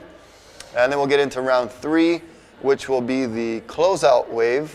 It doesn't really close out. There is enough room for turning, but what it does, it makes for a really nice section for the athletes to perform some aerial surfing, some power turns on that closeout section. So that'll be coming up in round 3. But right now, we're just enjoying some of the practice session in between rounds here for all of our athletes here at the Wadi Adventure Park. We are way out here in the Middle East. United Arab Emirates is where we're broadcasting from, and that's bordering Saudi Arabia, right on the Persian Gulf, as well as the Gulf of Oman. So we do have some ocean and some salt water surrounding this area to accommodate our ocean sports here, such as our stand-up paddling. And there's 3 guys riding. And we're watching a wave of Zane Schweitzer from round 1. He was the winner of our expression session with a 9.5 score. So you know he's capable. And a nice little twisty spin right there for Zane Schweitzer and throwing it back around. He, I believe, got a 6.5 on that score.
Dhabi All-Stars Invitational, presented by Abu Dhabi Sailing Club, by UAE SUP and by Wadi Adventure. We're here for the surf component of the All-Stars Invitational. Sitting with me right here is the president of UAE's SUP, instrumental in bringing this event to the United Arab Emirates. Excited to have all the All-Stars here? It's great. It's something that I never expected actually, and it's a big hit. It's a really big hit, because I think many people around the world that would have never expected that. We have such a dramatic scenery between Al Ain and Abu Dhabi. They will see, of course, Al Ain very soon, Abu Dhabi very soon. But it's something really huge for us. Yeah, I mean, we're very proud to have you here, you guys. And surfing in the desert only in Abu Dhabi? This is crazy. I mean, I said last time to many people and to the newspaper as well, that it's the only place in the world where you have a mountain, dunes around, and you have a wave of 3 meters high. I mean, it's something that you don't find it anywhere in the world, you know? No, for sure. It's an exciting thing. But SUP is not new to the UAE. You've been quite instrumental in kind of the growth of the sport here. Yeah, we were being SUP in Abu Dhabi since 2000 and let's say 2006, and it took a little bit of time to. Sorry to interrupt. We have Kyle Vaj on the left. Oh, he goes down. That's our current leader after round 1. He got an 8.4 best score out of round 1. So that's Kyle Vaj just went down. Sorry, you were saying to him. Yeah, so I mean, it took a little bit of time to educate the people and introduce the sport here, because the culture. But in 2009 we decided to do a league where we can race, and this is where really everything started. And in 2 years we were able to bring you here, guys. You know, I mean, it was a laborious work, but we made it. I mean, we made it. Yeah, it was and with your help, of course, as well. So it was good. Exciting times, and you know, as far as the local population getting into the sport, it's they start because before they were like, it was a funny story, but they never understood why they should paddle, because you have to understand UAE is a very motorized, sports-minded country. Okay, so everything is on engine, jet skis, very high-speed boats and big boats. I mean, so now you go to a guy and tell him you have to paddle when he has a jet ski, 1,600 cc. He doesn't get it, you know. He wants to show off with his jet ski, but now paddling is something they start to get it, you know, understand slowly, but it comes there. We're coming there slowly. Yeah. And you're already holding local kind of national races, and you're getting lots of participation. Yes, here? we have now, since we started, we have now like 60 riders who constantly participate. And unfortunately, we have only one Emirati, but this year we're gonna have a little bit more, because they have seen that it's a cool sport, it's healthy, and they can shape. So this is important for them as well. So they get in. They really get in now. And you know, we got another wave here. This is Daniel Hughes from California. He's from Huntington Beach, Surf City, USA. Oh, a nice little slashing turn. Daniel, unfortunately, his boards didn't get on the plane, so he's borrowing a Nash board here. He's certainly making it work. Nice little 360, a very complete wave, opening wave for Daniel Hughes. Some great surfing for the young Californian. But yeah, I think the directive comes from the highest authority over here. Yes, for the UAE they have been convinced that this is a future for the UAE, and it's very beneficial for the locals.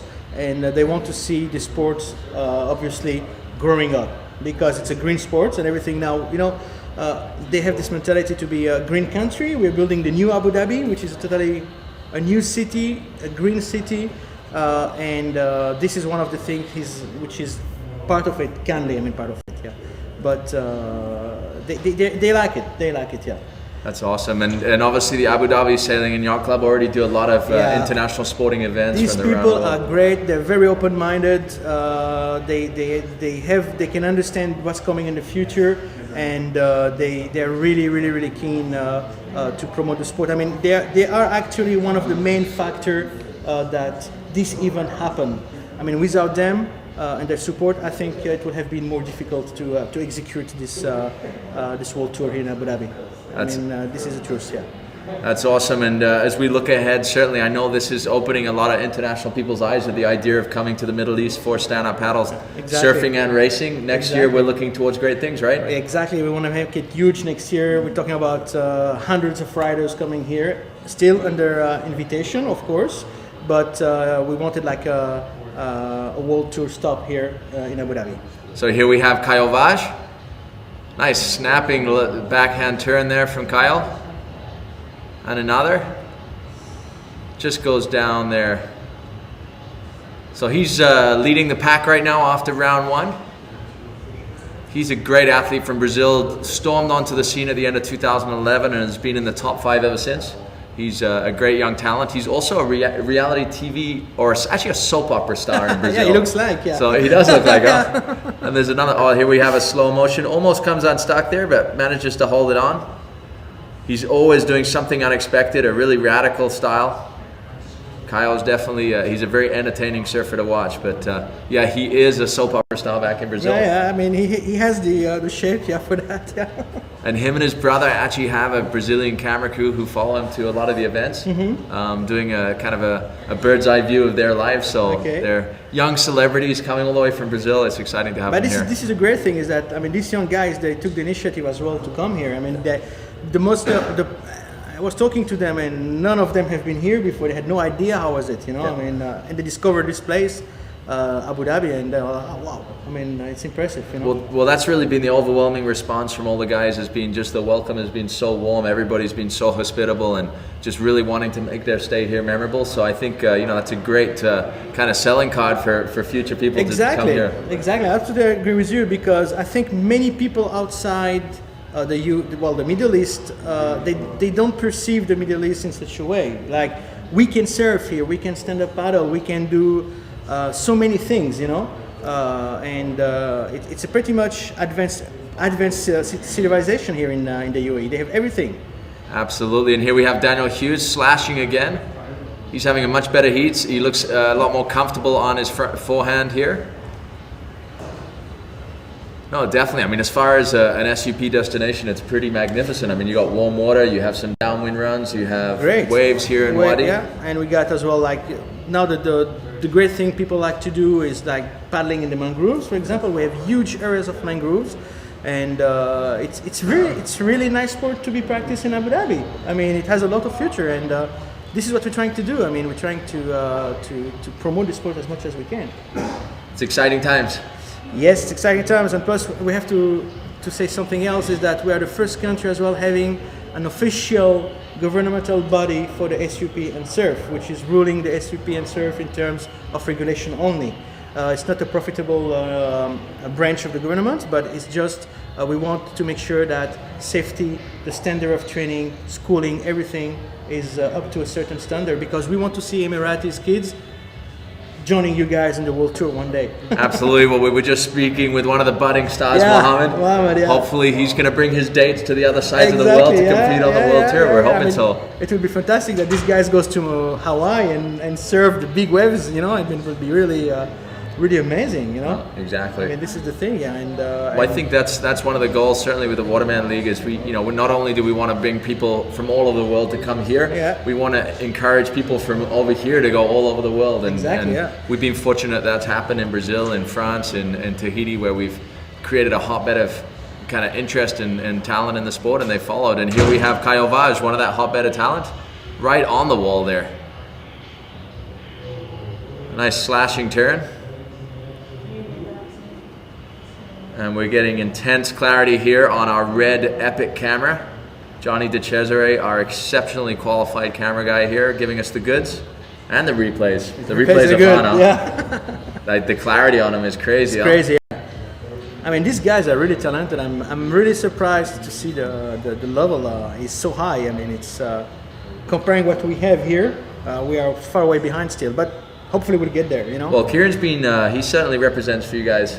Yeah, Kieran is an incredible athlete, and he is training, and he's a real surfer. I mean, he's a real waterman, and he does that for pleasure. He's talented as well, so it's good.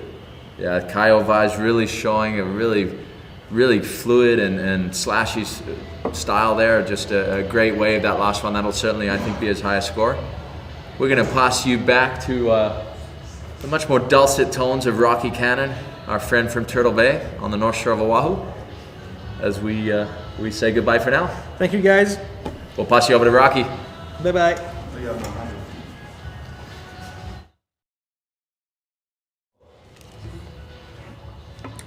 Tim from the UAE SUP and Tristan Boxford from the Waterman League, handling some of the duties for heat number 1. And heat number 2 coming up next, but right now Daniel Hughes gonna get his third wave in there. And then we got Bo Nixon up next, along with Noah Janela. And here goes Daniel. Chop hop attempt and can't complete it. So that was it. That was attempt number 3 for Daniel Hughes. Here at the Wadi Adventure Park, there's Noah Janela getting set for his heat. Oh, actually, that's Bo Nixon. He's in the blue. And Bo will be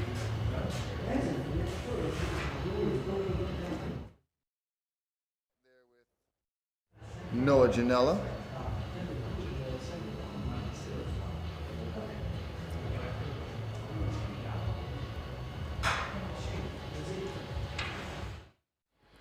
And there you see the backdrop, the rock mountain formation that's right behind the Wadi Adventure sign.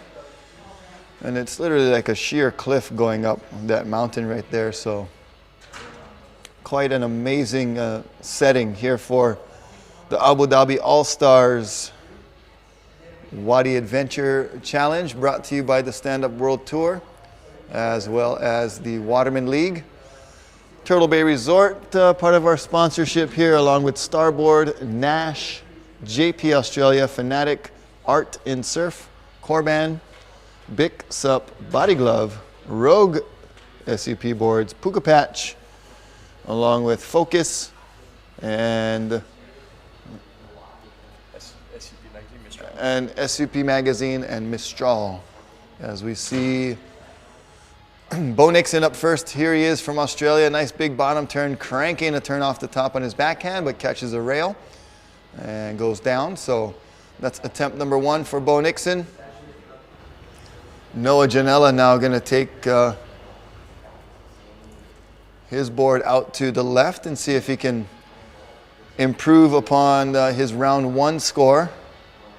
Remember, only 6 surfers advance on to the quarterfinals, along with 2 wild cards that will be decided tomorrow morning during our sudden death 4th round. That'll be tomorrow morning. And they'll join the other 6 qualifiers from today's high scores to make up the 8-man quarterfinals. There'll be 8 guys in 4 heats. And we got our ladies coming up right after round 2. They'll have 5 chances to show you what they've got here at the Wadi Adventure Park coming up after round 2.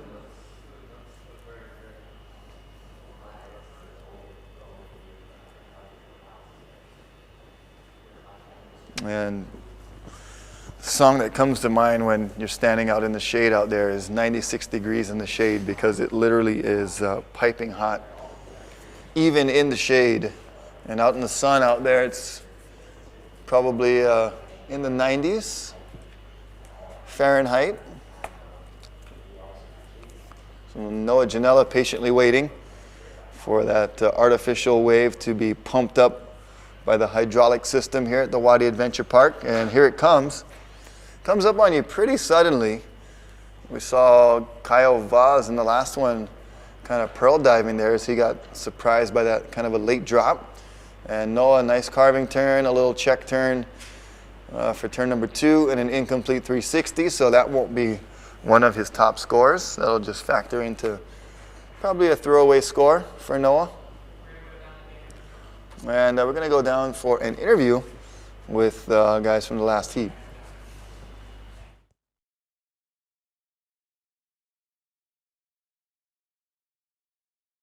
That was heat 2 for you guys, and more on a wave that you probably like on the left there. How'd it go?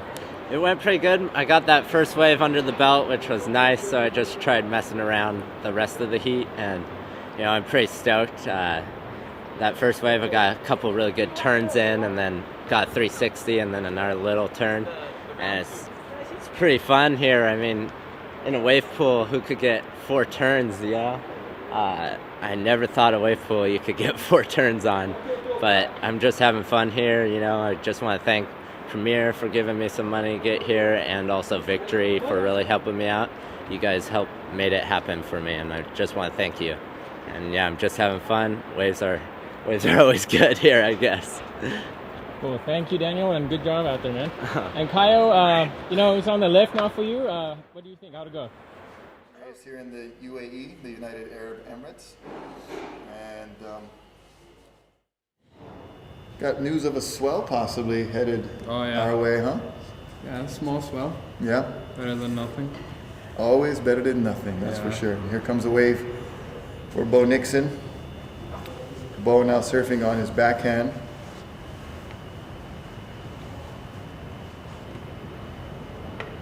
Nice couple of turns, nice first turn, and then comes unstuck on the second turn. Some water photographers out there enjoying the nice cool water in the hot desert. It's actually, I think they're really cool in the water. Yeah. Yeah. Because of the heat. Yeah, they prefer to be in the water, I think. Yeah. And there you see Bo on the epic red camera replay being shot down on the beach there. So Mohammed, when you surf, I see you're wearing your traditional garb here. Do you surf in these clothes, or do you surf in more regular stuff? Well, it depends on the time of season. Like in winter, we surf with wetsuits, not because of the water is cold, because of the weather is cold. It's not that cold, but it gets up to 18, 16 Celsius in the early morning. Yeah. Which is cold for me, you know. Yeah, of course. I'm used to the really hot weather. But yeah, I surf either with a wetsuit or board shorts. Oh, okay. Which I feel more comfortable with. This is actually our national dress that we wear every day. This dress is actually perfect for our weather. Keeps you cool? Yeah, keeps you cool. Now, what if I wanted to wear something like that? Would that be permitted? That would be okay, but you would feel very weird. But yeah, you should try. You should try somewhere. Buy some, take it back home or something. I would like to do that. That would be really cool. We see Noah Janela almost gets the 360 after a nice couple of turns, but losing his grip there right at the end in that shallow section. But if you don't buy what we call this is a kandora, if you don't buy, at least buy this thing which we put on our heads, which we call ghitra. Say again? Ghitra. Ghitra? Ghitra. Ghitra. Yeah. Ghitra. That's a word I'll have to practice. Yeah. You guys can't, what I've seen from Western people, they can't say the gha. With these are common words that we say in Arabic. Okay. Ghitra. Say it. Ghitra. Ghitra. Yeah. Okay. I'll learn it before the end of the trip. There's a shot of our rafting and kayaking area here at the Wadi Adventure Park. Very, very cool.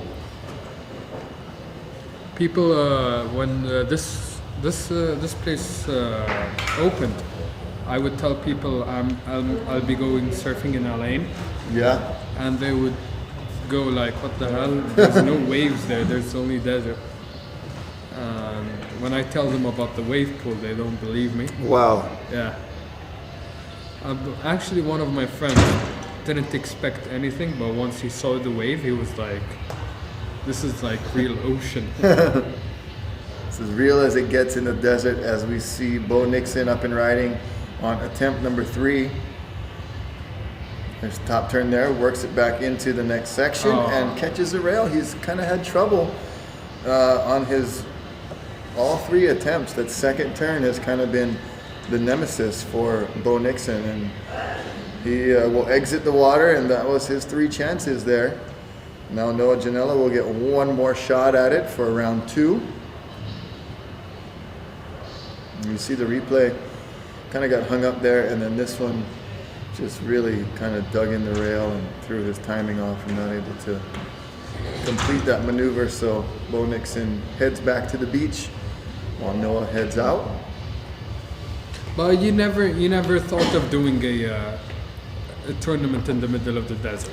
You know, not a surfing tournament, maybe some camel racing or some, maybe even some sand sculpting or motorcycles, but definitely not surfing in the middle of the desert. And we are definitely doing that right now, which is just amazing. Here at the Wadi Adventure Park. When they first told me they were gonna have this event, I was so happy because this event will help us promote surfing in the UAE, which is a very, very good thing for the Emirates. Yeah, I mean, it's one of those things where you have a real nice bonding, especially when you're doing it in the ocean. Very nice bond with the ocean. You really learn a lot about the ocean, as we see some of the backdrop of the Al Ain Desert, and up and riding Noah Janela from Cavella. Nice first turn, good paddle transitions there.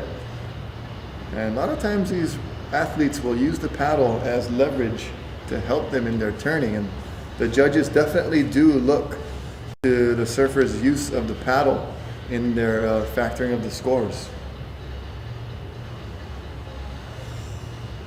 So basically, to turn harder, you use your sometimes, yeah, you can use it as a steering rudder as well. You see how Noah switched there and kind of dug it in the water for a second. It's the boards are typically wider, of course, so you are able to stand up while you're not on the wave. So turning that wide board requires every little extra leverage and help that you can get.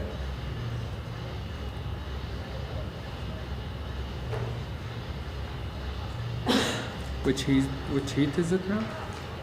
Right now we're on heat number 2. Actually, heat number 3 just getting started. So it is Leko Salazar. He's our current stand-up paddle surf world champion. Wow.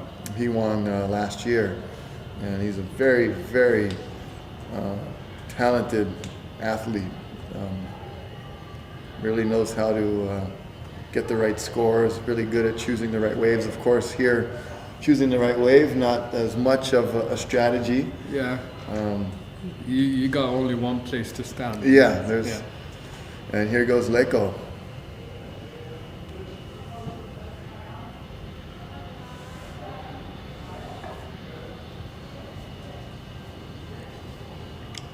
A nice couple of layback turns right there, so whipping that board around nicely, and then almost getting the full rotation 360 completed, but we'll step off in the shallows. There's no much of luck here. Right. In the wave pool. Yeah, you are given that platform to perform on. It's more fair.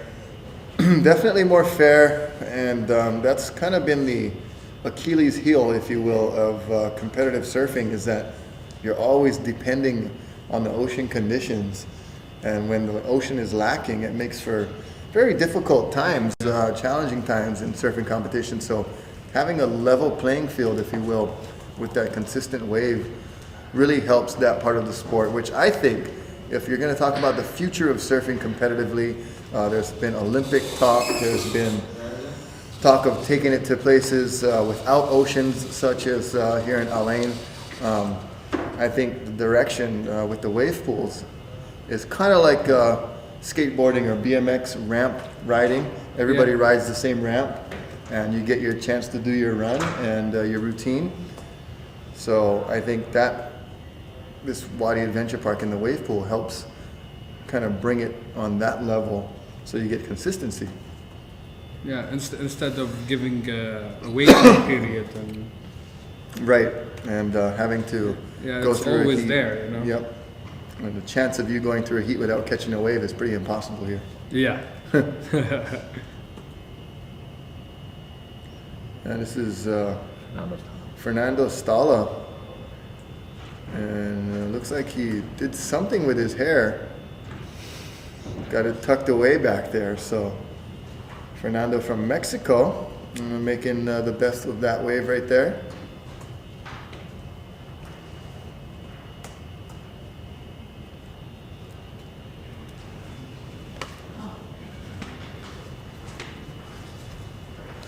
So how's it, Mohammed? It's all good. You had a good lunch break here at Wadi Adventure? Oh yeah, the food was delicious. Here we have a replay of Fernando's wave. He's definitely really moving that board around. He's definitely one of the bigger guys in this competition, if not the biggest. Heading out, actually looking out at current world champion Lecco Salazar. He had a very emotional win in the British Virgin Islands. It all came down to a semi-final heat against American Sean Pointer.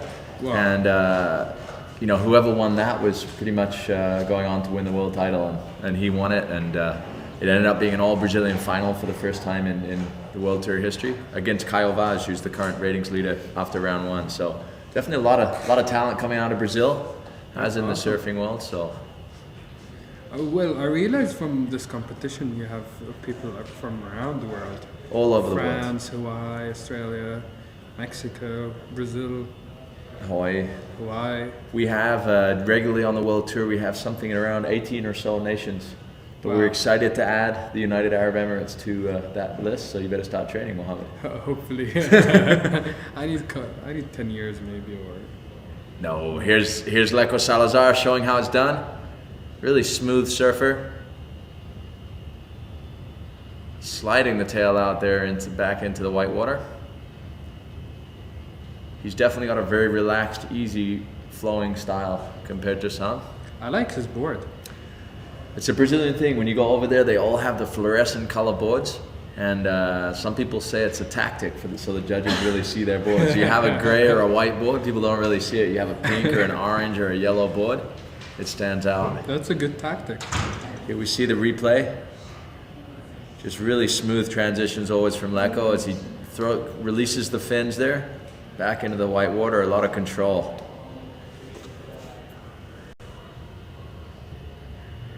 Lecco, when he won the world title, he went back to Santos, his hometown in Brazil, and they hired a big open top bus, and he went parading around the city. Wow. To the elation of his hometown in Santos. His family, the Salazars, are surfing legends in the region of Santos, Brazil. Wow. His dad is the most, I think he's the most winningest, like he's won the most titles of any Brazilian surfer so far. I'm sure there's a hotbed of Brazilian talent in the ASP World Tour now who are trying to rival that, but certainly he's made history in Brazil so far, and his son looking to do the same here on the Stand-Up World Tour. Hopefully. Brazil, did you guys do an event in Brazil? We're heading to Brazil in a few weeks actually for the Really? Ubatuba Pro. We'll be there at the end of this month. Wow. It's a beautiful part of Brazil. It's tropical, actually a little bit more like Hawaii than it is over here. We won't see this desert backdrop, but we will see... less heat. Definitely less heat, although it is hot there, as we see Fernando Stala dropping in. Fernando, our Mexican representative here. We went for shawarmas the other night, and he asked if we could pass down the tacos. No tacos here. No tacos here. It's the shawarma is the cousin of the taco. It is the cousin. It's the Arabic cousin of the taco. Yeah. We like the melting pot of cultures here on the World Tour. So I'm going to let Rocky come back and join you here, Mohammed, as we see Fernando. Nice replay here. Really smooth, fast bottom turn. A lot of paddle transition there. Over to Rocky. All right, so Fernando getting a pretty good wave. Now his hair has been released, so maybe that's what he needed to do, yeah? Get some power going as the hair flows. And we got a first score for Lecco Salazar, and it's an 8.27, so really stepping up his game is the world champion, Lecco, and he's up next. That's a good score. Yeah, 8.27. We got a 0 to 10 point scale here. The judges are being very particular with the criteria. they have to just analyze and dissect every maneuver and really get it down to, tenths of a point. I wouldn't accuracy. like to be a judge. It is a very difficult job. So we got Leko out there waiting for his wave number 3. And here he goes. Nice big bottom turn. Hits that first section nicely. You see how he got the board up and over the first part of the wave. Nice cutback. And a very nice cutback, and finishes with a 360 attempt into the body surf Superman attempt. But we'll watch the replay, and that cutback too.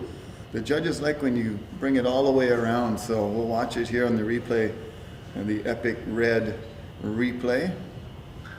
And nice maneuver over the first part of the wave, and then really cranking it all around. And as you said, that cutback very nicely done, completed. A lot of guys sometimes will just cut back and kind of carve next to the whitewater. The judges like to see you come and really hit that whitewater section for that complete roundhouse cutback, we'd like to say.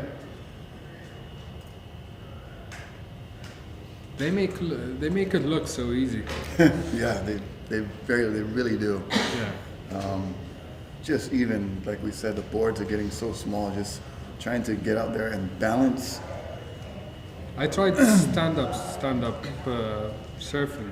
That was very difficult for me. Yeah. Yeah. You said your one of your favorite boards is an Almeric. Yeah. 510. So that is a lot smaller than even your smallest stand-up board. So I have a stand-up paddle, which is a 10-footer. Yeah. Yeah, that was very hard to turn. Yeah, very hard. Yeah. Those are good for catching waves, but once you're on the wave, it makes it difficult to turn. Here's Fernando on attempt number 3. And the hair blowing nicely now on that bottom turn. Just, you can't help but notice, it's just flowing out there. But that second turn incomplete, so Fernando will bring it back to the beach. Kind of risky using no leash here. Yeah. Because we've talked about the hard cement bottom, and you might lose a fin or crack a board or something. That's very possible. That was a great replay shot of Fernando's bottom turn. There's no policy for no leash or something? It's up to the competitors. Usually in conventional competition, you'd want to use a leash because you don't want to be swimming after your board. And in a conventional competition, the heats are timed. Whereas here we have, you'll have 30 minutes, and however much waves come in, and you catch them and you make the best of it. Here, there's you got a 40 waves in an hour. In an hour. So it's a little over a minute, or right around a minute and a half between the waves. So with that, you kind of know that your counterpart's going to catch a wave, and then you have a couple minutes to get out there, which is, plenty of time to make it. So you don't really need a leash as much as you would for your time and convenience worries, but definitely you want to have a leash so your board doesn't get washed into the concrete. Yeah.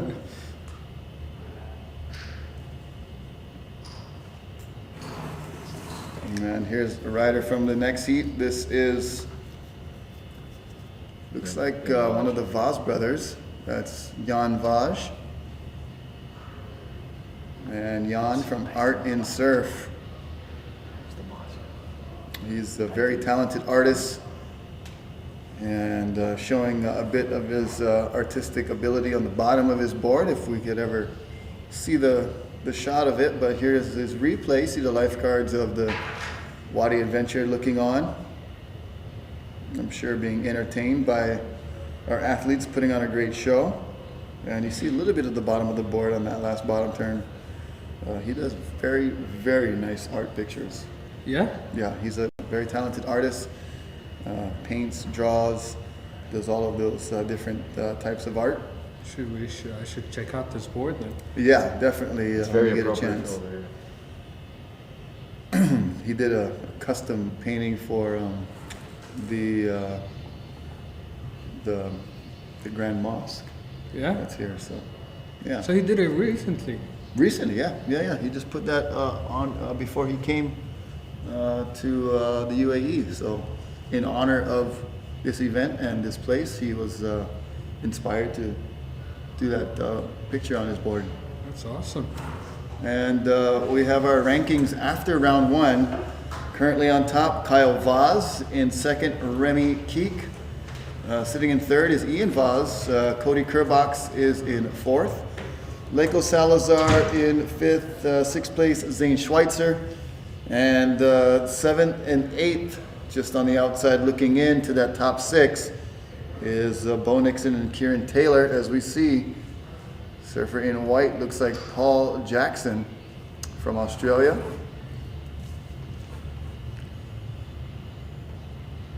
Ow. That looked like it hurt a little from the angle we're watching, and the concrete is very, very shallow. It is, and it is hard. It's solid, very hard. If you come in contact with it, definitely be prepared for some good bruises. scraping and some bruises. Yeah.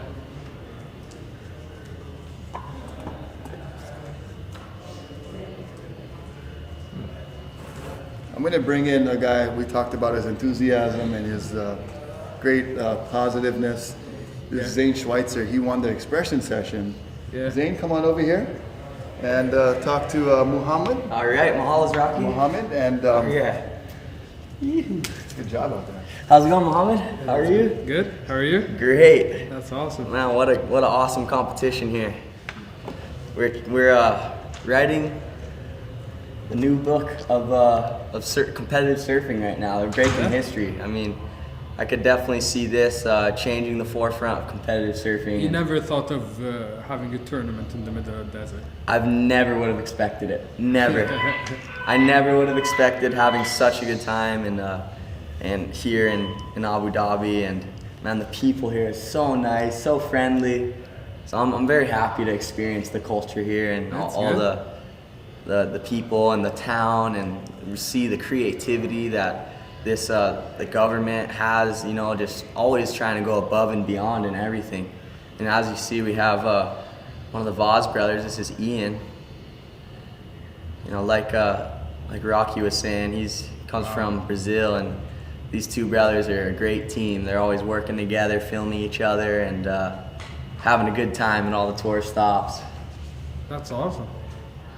I was mentioning earlier that we have a dates farm, and did you ever try dates before? I haven't. I've never tried dates. Yeah, I should bring you some. I'd love to try some dates. It's like naturally so sweet. Oh, and awesome. It's very healthy for you. Yeah, I should get you some. Yeah, I'd love. That's one of the, I guess, more popular fruit here in Abu Dhabi, huh? It's our it's not a fruit, but no. I guess so, but it's a berry almost. Yeah, and it's very small. Okay. And it gives you a lot of energy. Really? Yeah. In our history, they used to eat a lot of them when they traveled with camels, like before 100 years or something. So it's a very big thing, a part of our culture. Oh, awesome. Yeah. So you get prepared for those long journeys, I guess, huh? Oh, yeah. And man, I did a little adventure myself yesterday to some sand dunes to get some photos with my brother. And oh my gosh, was it hot, man. I was talking to Maddie, I was like, can you imagine having to trek through this desert? I mean, for hours on end in this heat. It's like, it was impossible. And it wasn't even the hottest it gets. I mean, I heard it gets much hotter here. If you come here in summer, that would be your worst trip ever. Until they make the ski resort. Yeah. I'll stay in the ski resort while it's summertime. The only problem is it's not about the heat, it's about the humidity. So basically, if you come out of the house and go to your car, it's like you just came out of the gym. Oh, so just pouring the sweat. Oh yeah. Yeah. Wow. You guys have humidity in Hawaii? Yeah, the air is pretty wet. A lot of the time when you put clothes out to dry, it takes quite a while for them to dry. I live in Lahaina, in one of the more drier locations of Maui. It's a little more, I wouldn't say desert, but it's pretty dry. Yeah. So, but most of Hawaii is quite humid, and yeah, whenever you put your clothes out to dry, it takes a bit of time. How's the sun there? The sun there, does it burn? Oh yeah, it burns. My family actually, we have a pretty strong line of malignant melanoma, skin cancer. So I've had it removed before out of my back. My brother's had it removed 3 times from his head and his back and his shoulder. What does it call? How? It's from the sun, from the UV rays. It's a skin cancer from the sun. And my dad actually came very close to dying from this skin cancer when he was about 23. Whoa. Yeah, and so he actually miraculously came out of remission. The doctor said, you have 9 months. And he stayed very positive. He continued surfing. He went with a more holistic option, meeting with Hawaiian naturopath doctors, and they got him on some a Hawaiian fruit called noni. And it's a magical fruit, very renowned in all the Polynesian islands. It's he believes that's what saved his life, was staying positive and drinking the juice that ferments out of this fruit. And so, yeah, we take the sun very seriously. Always have to wear sunscreen, and especially here, man, it's hot. It's sun hot is strong. Oh yeah, very strong here. I barely get burned, but once I have a whole day of sun, I do get burned. Oh yeah. Yeah, it's hot. Believe it or not, I would say the hot burns your skin more in winter than in summer. Because winter you don't have that humidity, and the humidity actually saves you. Okay, yeah. Yeah. So it's a bit more dry, less sweat on the skin. Yeah. Well, did you like the desert? Yeah, it was, man, actually, looking at it, some people might look at it and just think it's nothing. But I couldn't take my eyes off it. It was so beautiful, like the sand and the way the wind would pick up the sand and lift it off the peaks of the sand and it dunes. changes all the time. It was beautiful. That's awesome. I dirt bike since I've been competing on a dirt bike since I was about 5 years old, and so I love the mountains and the land, and everywhere I look, I'm just thinking, oh my God, where's my dirt bike? But it is harder than it looks to drive it. Yeah, it's really soft. Huh? Yeah. Oh yeah. And so out in this heat right now, we have Ian Vaz and Paul Jackson. Ian hailing from Brazil and Paul coming from Australia, both very talented surfers. And up next, we have Cody Kerbox and I believe Jamie Mitchell. And after that is myself. So I'll probably talk with you guys another 5 minutes and then get ready for my heat. This is a really nice place to I guess spectate and study the waves though, because